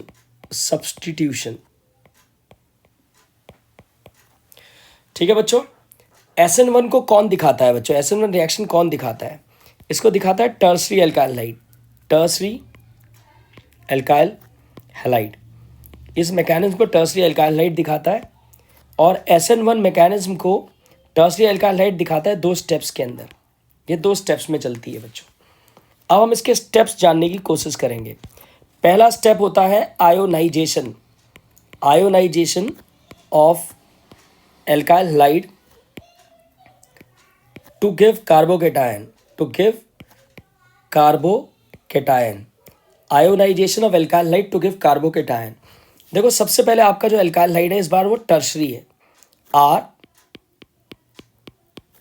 Next one is R dash and the third alkyl group is R double dash. ठीक है, R डबल डैश, और एक अपने पास हेलोजन एक्सपेक्टेड है। मैंने जो लिया बच्चों, इसमें एक विशेष बात आपको नजर आ रही होगी कि मेरा जो कार्बन है बच्चों ऑलरेडी कायरल है। दैट मीन्स में चारों ग्रुप डिफरेंट है। हालांकि 3rd डिग्री का ये डिमांड नहीं होता, आपको पता होगा। 3rd डिग्री का डिमांड सिर्फ 3rd डिग्री होता है, 3 एल्काइल ग्रुप। डिफरेंट रखना तो मेरी पर्सनल चॉइस है, मैंने तीनों R डिफरेंट रखे अलॉन्ग विद हेलोजन। अब बच्चों ये जो एल्काइल हैलाइड है ये आयोनाइज हो रहा है। आप समझ सकते हो क्यों आयोनाइज हो रहा है? क्योंकि न्यूक्लियोफाइल इस कार्बन तक बच्चों न्यूक्लियोफाइल जो है इस कार्बन तक अप्रोच नहीं कर पा रहा है। आपको पता है, due to heavy steric hindrance of 3 alkyl groups, nucleophile can not target the carbon atom. इस वजह से ये आयोनाइज हो रहा है। हेलोजन इस बॉन्ड के दोनों इलेक्ट्रॉन लेके बाहर निकल जाएगा, तो आपका X नेगेटिव तो बाहर निकल जाएगा बच्चों। अब ये बन जाएगा कार्बोकेटायन, और ये जो कार्बोकेटायन बनेगा बच्चों, मुझे लगता है कार्बोकेटायन के बारे में ये बात सब बच्चे जानते ही होंगे कि कार्बोकेटायन के अंदर sp2 हाइब्रिडाइजेशन होता है बच्चों। जो कार्बोकेटायन होता है वो sp2 हाइब्रिडाइजेशन बच्चों उसके अंदर होता है। ठीक है, sp2 का मतलब ट्राइगोनल प्लेनर, तो इसका जो ज्योमेट्री होगा वो ट्राइगोनल प्लेनर हो जाएगा। मैं आपको बना के दिखा रहा हूँ। ये this is R dash, this is R double dash, और ये आपका पॉजिटिवली चार्ज कार्बन, और मैंने इसको प्लेनर दिखाने की कोशिश की है बच्चों। ठीक है, ये एक प्लेनर ज्योमेट्री है। आपका कार्बन और 3 के 3 R जो है उनका कार्बन एक प्लेन में आ गया है बच्चों। ऐसा नहीं कहा जा सकता कि स्टेरिक हिंड्रेंस बहुत कम हो गया होगा। स्टेरिक हिंड्रेंस तो होगा, लेकिन as compare to tertiary alkyl halide steric hindrance काफ़ी कम हो गया होगा। अब बच्चों स्टेप नंबर 2 की बारी आती है, जब आपका न्यूक्लियोफाइल अब कार्बोकेटायन को अटैक करता है। तो nucleophilic attack, next is nucleophilic attack on carbocation, जिससे अपने को प्रोडक्ट मिलेगा बच्चों। ये जो कार्बोकेटायन बना है इस पे आपका न्यूक्लियोफिलिक अटैक होगा। तो मैं आपको कार्बोकेटायन बना के दिखाता हूँ फिर से। तो वही कार्बोकेटायन मैं दोबारा से प्लांट कर रहा हूँ उसी प्रकार से। ये मेरा कार्बोकेटायन हो जाएगा, ये कार्बन है, ये मेरी एक R हो जाती है, ये मेरी दूसरी R हो जाती है, और ये बच्चों नेक्स्ट R हो जाएगी। This is R dash, this is R double dash, और ये अपना कार्बन पॉजिटिवली चार्ज है। ये आपका बच्चों कार्बोकेटायन है। अब न्यूक्लियोफाइल अटैक करने आएगा, तो आप सब समझदार हो कि न्यूक्लियोफाइल जब अटैक करने आएगा बच्चों, तो पहली संभावना है कि न्यूक्लियोफाइल लेफ्ट साइड से अटैक करने आएगा, ये संभावना है। और दूसरी संभावना ये है कि न्यूक्लियोफाइल राइट साइड से अटैक करने आएगा, क्योंकि प्लेन है, दोनों साइड उसकी ओपन है, कहीं से भी अटैक हो सकता है। अगर बच्चों राइट साइड से अटैक हुआ या लेफ्ट साइड से अटैक हुआ, इसकी प्रोबेबिलिटी बनती है 50-50%। मान लेते हैं, चलो पहले लेफ्ट साइड वाला अटैक ले लेता हूँ मैं। अगर लेफ्ट साइड से अटैक हुआ तो क्या होगा? अगर अटैक लेफ्ट साइड से हुआ तो न्यूक्लियोफाइल आपको लेफ्ट साइड में नज़र आएगा, न्यूक्लियोफाइल आपको लेफ्ट में नज़र आएगा, और दोनों जो आर हैं, दोनों जो आर हैं, आर डैश बी और आर डबल डैश बी, ये दोनों आर बच्चों आपको नज़र आएंगी किस तरफ को? राइट साइड को। दोनों आर यानी आर बी और आर डैश बी आपको राइट साइड में नज़र आएगी। और अगर बच्चों न्यूक्लियोफाइल ने राइट साइड से अटैक किया तो फिर आपको न्यूक्लियोफाइल इस केस में राइट में नज़र आएगा और दोनों आर आपको लेफ्ट में नज़र आएंगी, आर डैश बी और आर डबल डैश बी। दोनों आर आपको कहाँ नज़र आएंगी? राइट साइड में नज़र आएंगी। ये मेरी दोनों आर मैंने बना दी है। अब आप देख सकते हो बच्चों, ये दो आंसर आ रहे हैं 50-50% की कंसंट्रेशन में। और क्योंकि मेरा कार्बन तो बच्चों ऑलरेडी, एक सेकेंड बच्चों, थोड़ा सा इरेजर हो गया इसमें सेलेक्ट, तो मैं इसको दोबारा से ड्रॉ करके दिखाता हूँ आपको। बच्चों देख सकते हो जो दोनों कंपाउंड्स हैं, पहले मैं कार्बन की बात कर रहा था कि ये जो कार्बन है ऑलरेडी मैंने कायरल रखा था, अभी भी वो कार्बन कायरल है। चारों ग्रुप डिफरेंट है, 3 आर है और एक न्यूक्लियोफाइल है। दूसरे में भी सेम है। अब ये बच्चों जो दोनों कंपाउंड्स हैं, ये दोनों कंपाउंड्स एक दूसरे के non superimposable mirror images हैं, because the molecule is chiral that is dissymmetric. तो ये दोनों कंपाउंड जो हैं, these two compounds are non superimposable mirror images of each other which are known as enantiomers. इनको एनेंशियोमर्स कहते हैं बच्चों। ये ऑप्टिकल आइसोमर्स होते हैं। One of the isomer is laevorotatory and the other isomer is dextrorotatory. एक बच्चों laevorotatory है, डेक्स्ट्रो रोटेटरी है। और जब लीवो और डेक्स्ट्रो यानी दोनों आइसोमर्स 50-50% के मिक्सचर में बनते हैं, 50-50% के कंसंट्रेशन में बनते हैं, तो the mixture produced is called racemic mixture and this process is called racemisation. इसको हम लोग बोलेंगे रेजिमाइजेशन। रेजिमाइजेशन वो प्रक्रिया होती है बच्चों जिसके अंदर एक रेजिमिक मिक्सचर बनता है। और रेजिमिक मिक्सचर बच्चों होता है जब आपके पास 50% लीवो आइसोमर है और साथ में 50% डेक्स्ट्रो आइसोमर है, दोनों आइसोमर 50-50 कंसंट्रेशन में मिक्स हो जाएं, तो the mixture is called racemic mixture. आपको समझ में आना चाहिए कि रेजिमिक मिक्सचर बच्चों ऑप्टिकली इनएक्टिव होता है, बिकॉज प्लस फॉर्म या डेक्स्ट्रो का जो ऑप्टिकल एक्टिविटी है वो माइनस फॉर्म यानी लीवो उसे कैंसिल आउट कर देता है। इसे कहते हैं एक्सटर्नल कंपनसेशन। बच्चों अब हम बात करने जा रहे हैं इसके रेट के बारे में। बच्चों आपने काइनेटिक्स चैप्टर में पढ़ा होगा, जब भी कोई रिएक्शन मल्टीपल स्टेप में होती है बच्चों, जैसे ये स्टेप 1 स्टेप 2, जब भी कोई रिएक्शन मल्टीपल स्टेप में होती है तो slow step is the rate determining step. तो पहला जो स्टेप है बच्चों स्लो स्टेप है और सेकंड स्टेप थोड़ा फास्ट है, बिकॉज उसमें इंटरमीडिएट इन्वॉल्व है, वो फास्ट है, तो पहला स्टेप अपना स्लो है। Slow step is the rate determining step, उसमें law of mass action valid होता है। तो रेट केवल किस पे डिपेंड करेगा बच्चों? एल्काइलाइड पे, क्योंकि पहले स्टेप में आपका केवल देखो एल्काइलाइड इन्वॉल्व है, तो रेट आपका एल्काइलाइड पे डिपेंड करेगा। यानी कि कोई अगर ऑर्डर जानना चाह रहा है तो order of the reaction is 1। Order कितना हो जाएगा बच्चों आपका 1 आपका ऑर्डर 1 हो जाएगा।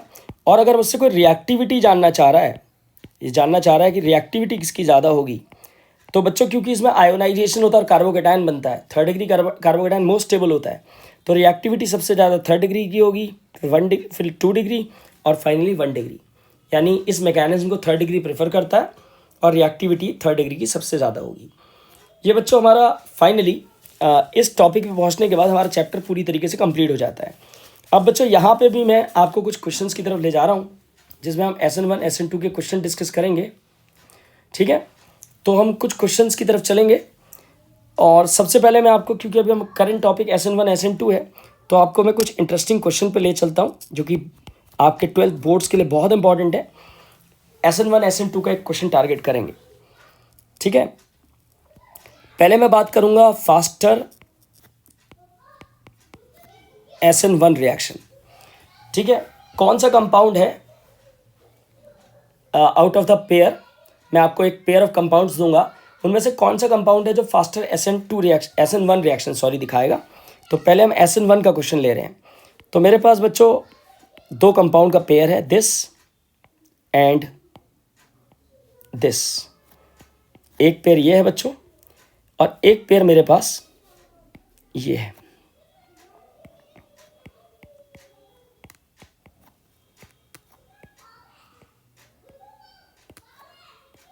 ये दो पेयर ऑफ कंपाउंड्स है बच्चों। SN1 को कौन प्रेफर करता है? आपके सामने ही है बच्चों SN1 को कौन प्रेफर करता है? SN1 को प्रेफर करता है कौन बच्चों? SN1 को प्रेफर करता है 3rd डिग्री। अब पहले वाले ए पार्ट में आओ, देखो 3 डिग्री है, सबको नजर आ रहा है, 3 डिग्री नजर आ रहा है। इसको देखो, जिस कार्बन से हेलोजन अटैच में 2 ही आ रहे हैं, दिस इज 2 डिग्री। तो कौन प्रेफर करेगा बच्चों इसको? 3 डिग्री। ये मेरा आंसर हो जाएगा। अब इसमें मैं बात करूं, अगले वाले में बात करूं मैं कि नेक्स्ट में मैं अगले में चलता हूं। तो अगले में देखो बच्चों कौन कौन से हैं। अगले में मेरे पास, यानी बी पार्ट में मेरे पास पहले वाले को देखो, जिस कार्बन पे हेलोजन अटैच है उस पर 2 आ रहे हैं, दिस इज 2 डिग्री। और दूसरे वाले में जिस कार्बन पे हेलोजन अटैच है, मैंने बच्चों सेम रख दिया। थोड़ा सा करेक्शन कर देता हूँ मैं आप लोगों के लिए, इसको थोड़ा करेक्ट कर देता हूँ, क्वेश्चन को गलत जगह पे रख दिया है तो इसको थोड़ा सा करेक्शन कर लेते हैं बच्चों। ये Cl यहाँ पे होगा, यहाँ पे। अब ये 1 डिग्री बन जाएगा, तो अब हम कंपेयर कर पाएंगे बच्चों। जिस कार्बन पे हेलोजन अटैच है उस कार्बन पे कितने आ रहे हैं? उस कार्बन पे कितने आ रहे हैं बच्चों? उस कार्बन पे कितने आर दिख रहे हैं आपको? 1 आर दिख रहा है, तो दिस इज 1 डिग्री। पहला वाला 2 डिग्री है, दूसरा वाला 1 डिग्री है, तो प्रेफरेंस किसको मिलेगी? 2 डिग्री। अब आपसे कोई एक्सप्लेनेशन पूछ ले, जैसे ए पार्ट में वापस चलते हैं कि दोनों में से फास्ट रिएक्शन कौन दिखाएगा, तो आपने बोला कि सर ये दिखाएगा, आप लोगों ने बोला कि सर ये वाला दिखाएगा 3 डिग्री वाला। तो इसके पीछे अगर आपको आंसर बोलना हो या इसको सपोर्ट देना हो थियोरेटिकल, तो आप कहोगे because 3 degree carbocation is more stable then 2 degree carbocation. Similarly अगर आपको यहाँ बी पार्ट को एक्सप्लेन करना है तो आप बोलोगे 2 degree carbocation is more stable then 1 degree carbocation, ऐसा बोलोगे आप। अब बच्चों अगला सवाल मैं लेने जा रहा हूँ SN2 के लिए, फास्टर SN2 रिएक्शन। कौन सा कंपाउंड फास्टर SN2 रिएक्शन दिखाएगा among the following pair of compounds? ठीक है बच्चों, तो ए पार्ट मेरे पास आता है CH3Br एंड CH3I, और बच्चों बी पार्ट मेरे पास आता है CH3 का whole thrice CCl and CH3Cl। अब बच्चों ये मेरे पास 2 पेयर ऑफ कंपाउंड्स हैं, 2 पार्ट हैं। देखते हैं SN2 के बारे में। SN2 होता है ऐसा मैकेनिज्म जिसको 1 डिग्री एल्काइलाइड प्रेफर करता है, बिकॉज ऑफ, क्योंकि उसमें बायोमोलिकुलर न्यूक्लियोफिलिक सब्स्टिट्यूशन है, न्यूक्लियोफाइल का अटैक और हेलोजन का निकल जाना एक ही स्टेप में होता है। स्टेरिक हिंड्रेंस कम से कम होनी चाहिए बच्चों। अब मैं जब आपसे बात कर रहा हूँ CH3Br और CH3I का, दोनों ही बच्चों 1 डिग्री हैं, ये भी 1 डिग्री है, ये भी 1 डिग्री है, तो on the basis of steric hindrance मैं नहीं बता पा रहा हूँ। अब बच्चों क्या होगा ऐसे केस में? देखो आपको पता है कि रिएक्शन में होता क्या है, न्यूक्लियोफाइल कार्बन को हिट करता है और आपके हेलोजन को रिप्लेस करता है, यानी C single bond nucleophile form होता है और C सिंगल बॉन्ड हेलोजन अपना जो बॉन्ड है वो ब्रेक होता है। तो हमें देखना होगा कहाँ पे बॉन्ड वीक है। तो बच्चों C single bond I is weaker then C single bond Br, तो इसलिए बच्चों CH3I जो है वो फास्टर रिएक्शन दिखाएगा, क्योंकि कार्बन और आयोडीन के बीच का बॉन्ड कमज़ोर होता है, बिकॉज आयोडीन का जो साइज़ है वो बड़ा है, बॉन्ड लेंथ ज़्यादा है, तो बॉन्ड एनर्जी कम है। अब बच्चों यहाँ आए हम, बात SN2 की चल रही है, तो ये बच्चों 3rd डिग्री है और ये आपका 1 डिग्री है। बात किसकी है? SN2 की। SN2 को कौन प्रेफर करता है? 1 डिग्री। तो CH3Cl जो है will react faster because of less steric hindrance. ठीक है बच्चों, बात क्लियर हो रही है आपको? SN2 में SN2 को कौन प्रेफर करता है बच्चों? SN2 का भी जस्ट बताया था आपको, दोबारा रिवाइज करवा देता हूँ। SN2 को, ये है बच्चों SN2 को कौन प्रेफर करता है? SN2 को प्रेफर करता है 1 डिग्री। ठीक है, तो चलते हैं देखते हैं फिर से। पहले वाले में दोनों 1 डिग्री थे तो थोड़ा सा कन्फ्यूजन हुआ, लेकिन हमने बॉन्ड स्ट्रेंथ के आधार पर आंसर डिसाइड किया CH3I, और दूसरे वाले में तो क्लियर है 1 डिग्री CH3Cl है। अभी हमारे पास अगले सवाल पे हम चलेंगे। ठीक है, तो नेक्स्ट क्वेश्चन हमारे पास आता है बच्चों, अगला सवाल हमारे पास है, नेक्स्ट क्वेश्चन पे चलते हैं बच्चों। अगला सवाल जो मैं ले रहा हूँ, मेरे पास 2 क्वेश्चन और हैं जो मैं लेना चाह रहा हूँ इसी 1 शॉट वीडियो के अंदर। एल्काइल हाइड ताकि कंप्लीट हो जाए पूरी तरीके से, क्वेश्चंस भी आपको आ जाएं और टॉपिक तो आपको कवर हो ही जाएगा। एक वन शॉट वीडियो के अंदर आपका टोटल एल्काइल हाइड कवर हो जाएगा। तो बच्चों अगला सवाल जो मेरे पास है वो है कन्वर्जेंस का। मैंने मोस्ट एक्सपेक्टेड कन्वर्जेंस रखे हैं। तो कन्वर्जेंस में बच्चों एक एक करके मैं बात करूंगा। पहला कन्वर्जन जो मैं आपके लिए ले रहा हूं वो है प्रोपीन टू 1 नाइट्रोप्रोपेन, प्रोपीन से 1 नाइट्रोप्रोपेन। बच्चों दिस इज प्रोपीन, ये मेरा प्रोपीन है और थोड़ा सा स्पेस दे करके मैं यहाँ पे 1 नाइट्रोप्रोपेन बना रहा हूँ। बच्चों ऐसा करने से हम थोड़ा सा रणनीति बना पाते हैं कि कन्वर्जन हमें कैसे करना होगा। मुझे NO2 जोड़ना है 1 नंबर पोजीशन पे। बच्चों ऐसा कोई पॉसिबिलिटी नहीं है। हम सिर्फ क्या कर सकते हैं, 1 नंबर पोजीशन में Br जोड़ सकते हैं। मुझे HBr से रिएक्शन करना होगा, वो भी एंटी मार्कोनिक ऑफ एडिशन। बच्चों बड़ी सावधानी रखना, HBr नॉर्मल नहीं, HBr पेरोक्साइड। तो मुझे क्या करना होगा, HBr से रिएक्शन करना होगा in presence of peroxide. In presence of peroxide anti Markovnikov addition होगा। H वहाँ जाएगा जहाँ कम H है, तो Br वहाँ जाएगा जहाँ ज़्यादा H है, यानी 1 नंबर कार्बन पे Br चला जाएगा। अब Br को NO2 से रिप्लेस करना है। याद करो बच्चों, न्यूक्लियोफिलिक सब्स्टिट्यूशन में AgNO2 triple star the right one. मुझे इसका रिएक्शन करना होगा द राइट वन से। AgNO2 is the right one, आपका Br की जगह NO2 आ जाएगा। चलते हैं बच्चों दूसरा क्वेश्चन हिट करते हैं। अगला कन्वर्जन मैं ले रहा हूँ टॉलिन से benzyl alcohol, toluene to benzyl alcohol, toluene से बेंजाइल अल्कोहल। इंटरेस्टिंग है बच्चों ये भी, टॉलिन से बेंजाइल अल्कोहल। बच्चों टॉलिन होता है बेंजीन के रिंग पे CH3 यानी मिथाइल बेंजीन, और थोड़ा सा स्पेस देके मैंने बनाया बेंजाइल अल्कोहल। बच्चों बेंजाइल अल्कोहल होता है बेंजीन के रिंग पे CH2 को बेंजाइल कहा जाता है, और OH, यानी मुझे टॉलिन का H रिप्लेस करके OH लाना है। बच्चों नॉट पॉसिबल। आप H को रिप्लेस करके Cl ला सकते हो। तो मैं हेलोजिनेशन कर रहा हूँ, साइड चेन हेलोजिनेशन। इसका क्लोरीन से रिएक्शन करूंगा इन प्रेजेंस ऑफ लाइट, और मेरा H जो है वो रिप्लेस हो जाएगा बाय Cl। तो मेरे पास आ जाएगा CH2Cl, this is benzyl chloride. अब मैं बड़ी आसानी से, because benzyl chloride is a alkyl hide, तो मैं बड़ी आसानी से इसकी रिएक्शन करूंगा एक्वस KOH से, और Cl की जगह OH ले आऊंगा बच्चों। अब चलते हैं थर्ड में। Third is but 1ene to but 2ene, but 1ene to but 2ene, but 1ene से ब्यूट 2ene। बच्चों देखो ब्यूट 1ene यानी मेरा जो डबल बॉन्ड है वो 1 नंबर पोजीशन पे है, और ब्यूट 2ene बच्चों इसका मतलब मुझे डबल बॉन्ड को ले जाना होगा 2 नंबर पोजीशन पे, शिफ्ट करना होगा। ये कैसे करेंगे बच्चों, इसके लिए बच्चों पहले मुझे डबल बॉन्ड को ब्रेक करना होगा HBr की मदद से, आइदर HCl की मदद से, कुछ भी चलेगा, क्योंकि मैं M रूल चाह रहा हूँ, मार्कोनिक ऑफ एडिशन। तो मैंने HBr ले लिया M रूल से एडिशन, ताकि Br अपना 2 नंबर कार्बन पे चला जाए, H आप अपना 1 नंबर कार्बन पे चला जाए। M रूल कहता है कि भाई H वहाँ जाएगा जहाँ ज़्यादा H है, इस पे H जाएगा, तो दूसरे वाले पे Br जाएगा, तो ब्रोमो 2 नंबर पे चला गया। अब मैं बच्चों क्या करने जा रहा हूँ, अब मैं करने जा रहा हूँ एलिमिनेशन, यानी एल्कोहलिक KOH। एल्कोहलिक KOH क्या करेगा, Br निकालेगा अल्फा कार्बन से, और H कहाँ से निकालेगा बच्चों, H निकालेगा इस वाले बीटा कार्बन से, CH2 वाले से, CH3 वाले से नहीं निकलेगा। अभी जस्ट डिस्कस किया है बच्चों, सेट-जेफ्स रूल।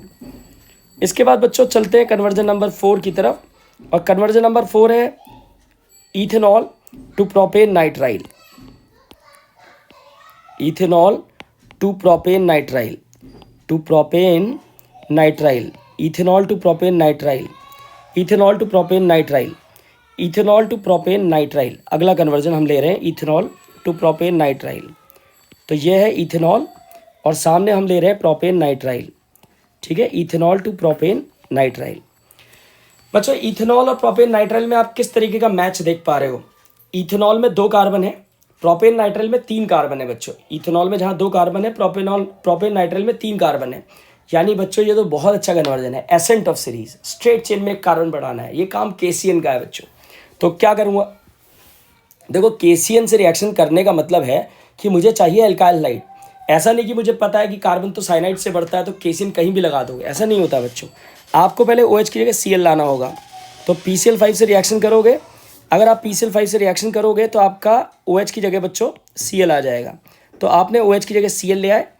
अब आपने इसकी रिएक्शन KCN से कर दी, KCN से जब रिएक्शन कर दी तो Cl की जगह CN आ जाएगा बच्चों। अब आप आसानी से KCN से रिएक्शन कर सकते हो। बच्चों 5वां कन्वर्जन जो मैं आपको ले रहा हूँ that is 2 bromopropane to 1 bromopropane, 2 bromopropane to 1 bromopropane, 2 bromopropane to 1 bromopropane, 2 bromopropane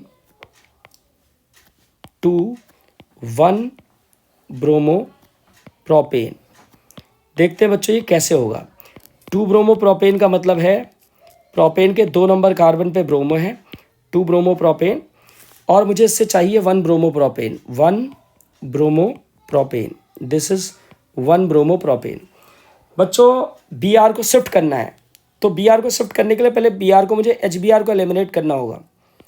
alcoholic केवेच से मैं एच बी आर एलिमिनेट करूँगा बच्चों, अल्फा कार्बन से बी आर निकलेगा और बीटा कार्बन से एच निकलेगा, अपना डबल बॉन्ड जनरेट हो जाएगा और मुझे प्रोपीन मिलेगा बच्चों। यहाँ पे मैंने minus of H B R कर दिया है। अब बच्चों इसके बाद मैं क्या करने जा रहा हूँ, इसके बाद मैं एच बी आर से रिएक्शन करूँगा, और क्योंकि बच्चों देखो मार्कोनिकव्स कहता है कि एच वहाँ जाएगा जहाँ CH2 है, लेकिन मुझे एच कहाँ ले जाना है, मुझे तो एच यहाँ ले जाना है जहाँ कम नंबर ऑफ एच है। तो इसके लिए मुझे परऑक्साइड का मदद लेना होगा बच्चों, परऑक्साइड, एच जाएगा उस कार्बन पे जिसपे कम नंबर ऑफ एच है। ठीक है बच्चों, अब मैं आपको आज की इस वीडियो के आखिरी क्वेश्चन की तरफ लेके चलता हूँ, जो कि काफ़ी इंटरेस्टिंग क्वेश्चन है। ठीक है, काफ़ी इंटरेस्टिंग क्वेश्चन है, वर्ड प्रॉब्लम कहते हैं बच्चों, एक्सपेक्टेड होता है। ऐसा सवाल कभी आ जाए तो समझ लेना आपकी 3 नंबर का सवाल है पूरा, एक सिंगल क्वेश्चन, और आपको पता है तो आपको पता है बच्चों, एक बार में फिर आप बिना क्वेश्चन पढ़े इस क्वेश्चन को सॉल्व कर लोगे। एक बार आपको समझ में आ गया कि ये सवाल आया है। तो बच्चों अपने पास एक प्राइमरी एल्काइल हाइड है, मैं थोड़ा क्वेश्चन फ्लो चार्ट की फॉर्म में लिख रहा हूँ। अपने पास एक प्राइमरी एल्काइल हाइड है, प्राइमरी एल्काइल हाइड, जिसको ए नाम दिया गया है। इसका फॉर्मूला बताया गया है C4H9Br। ठीक है बच्चों, इसका रिएक्शन एल्कोहलिक केवेच से किया जा रहा है, फिर ये बी बना रहा है, फिर इसका रिएक्शन बच्चों HBr से किया जा रहा है, ये सी बना रहा है। सी के बारे में कह रहे हैं कि सी जो है ए का आइसोमर है, सी है आइसोमर ऑफ ए, इतना बताया गया है। फिर ये कह रहे हैं कि ए जो है उसका रिएक्शन जब सोडियम से कर रहे हैं तो एक डी बन रहा है, और डी के बारे में कह रहे हैं DC8H18 है। और इसके बारे में एक बात और बता रहे हैं, ये it is different from the compound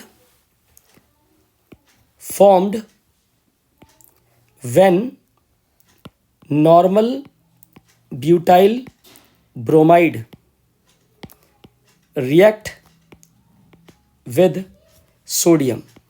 बच्चों ये कंपाउंड उस कंपाउंड से डिफरेंट है जब नॉर्मल ब्यूटाइल ब्रोमाइड सोडियम से रिएक्ट करता है। तो डी जो कंपाउंड है नॉर्मल ब्यूटाइल ब्रोमाइड का सोडियम से रिएक्ट करने पे जो कंपाउंड बनता है उससे डिफरेंट है। तो हमें ABCD आइडेंटिफाई करना है, रिएक्शंस देनी है। बच्चों बहुत आसान सवाल है और बहुत सिंपल लॉजिक है इसमें। देखो सबसे पहले क्या बताया गया, जरा कलर यूज़ कर लेता हूँ, पेन का चेंज कर लेता हूँ ताकि आप लोग आसानी से आइडेंटिफाई कर पाओ। देखो बच्चों सुनो आप, अब क्या बोला गया है बच्चों, मुझसे ये बोला गया है कि मुझसे ये बोला जा रहा है बच्चों कि मेरे पास एक प्राइमरी एल्काइल हाइड है। देखो आप, प्राइमरी एल्काइल हाइड जिसका फॉर्मूला C4H9Br दे रखा है। तो बच्चों C4H9Br तो आज का पहला सवाल है हमारा वीडियो का। C4H9Br के 4 आइसोमर्स होते हैं, 2 प्राइमरी होते हैं, एक सेकेंडरी एक टर्सरी। 2 प्राइमरी कौन होते हैं, नॉर्मल और आइसोब्यूटाइल। अब जैसे इन्होंने प्राइमरी कहा तो मेरे दिमाग में नॉर्मल आ गया और आइसोब्यूटाइल आ गया। फिर एल्कोहलिक केवेच से रिएक्शन आराम से करा सकता हूँ, एलिमिनेशन होता है, फिर HBr से HBr ऐड होगा तो C बन जाएगा जो कि आइसोमर है, कोई प्रॉब्लम नहीं। लेकिन आखिरी लाइन पे गौर करो, जब A का रिएक्शन सोडियम से करते हैं तो D बन रहा है जो कि C8H18 है। सही बात है, डबल हो जाएगी यूनिट, वुड्स हो रहा है। लेकिन उसके बारे में कह रहे हैं this compound is different from the compound formed when normal butyl bromide react with sodium. यानी ये कंपाउंड वो कंपाउंड नहीं है जो नॉर्मल ब्यूटाइल ब्रोमाइड की रिएक्शन सोडियम से करने पे बनता है। इसका मतलब साफ साफ कह रहे हैं ए नॉर्मल ब्यूटाइल ब्रोमाइड नहीं है, तो इसका मतलब ए कौन है, इसका मतलब ए आइसोब्यूटाइल ब्रोमाइड है बच्चों। ये क्लियर गिवन है इस क्वेश्चन के अंदर। तो ए जो है बच्चों वो है isobutyl bromide, this is a is isobutyl bromide, this is compound A. बच्चों ए का रिएक्शन किससे करना है, एल्कोहलिक केवेच से। एल्कोहलिक केवेच क्या करेगा, यहाँ से अल्फा कार्बन से Br और बीटा कार्बन से H, आपका HBr निकलेगा और आपको एक एल्कीन मिल जाएगा बच्चों, जो कि आप देख पा रहे हो। This is capital B। फिर आप इसका रिएक्शन कर रहे हो HBr से। अब बच्चों M रूल लगेगा, M रूल, और मार्कोनिकव्स कहता है H कहाँ जाएगा ना, ज़्यादा H है तो डबल बॉन्ड ब्रेक होगा, एक जगह Br चला जाएगा और जहाँ ज़्यादा H है वहाँ आपका H चला जाएगा। आप देख सकते हो ये C बन गया है, जो कि एक आइसोमर है। This is tertiary butyl bromide. Finally उन्होंने बोला कि एक ही रिएक्शन सोडियम से कराओ। This is Wurtz reaction. जब सोडियम से रिएक्शन होती है किसी अल्काइल हाइड की, तो आपका जो अल्काइल ग्रुप होता है वो जस्ट डबल हो जाता है। तो CH3 CH CH3 CH2, ये आपका जो आइसोब्यूटाइल है ये डबल हो जाएगा, CH2 CH CH3 CH3। This is D, जो कि C8H18 है। बच्चों ये वीडियो हमारी यहीं पे समाप्त होती है। उम्मीद है आपको ये वीडियो अच्छी लगी होगी और नेक्स्ट वीडियो के लिए बच्चों आपने यूट्यूब चैनल से आप जुड़ें। Thank you.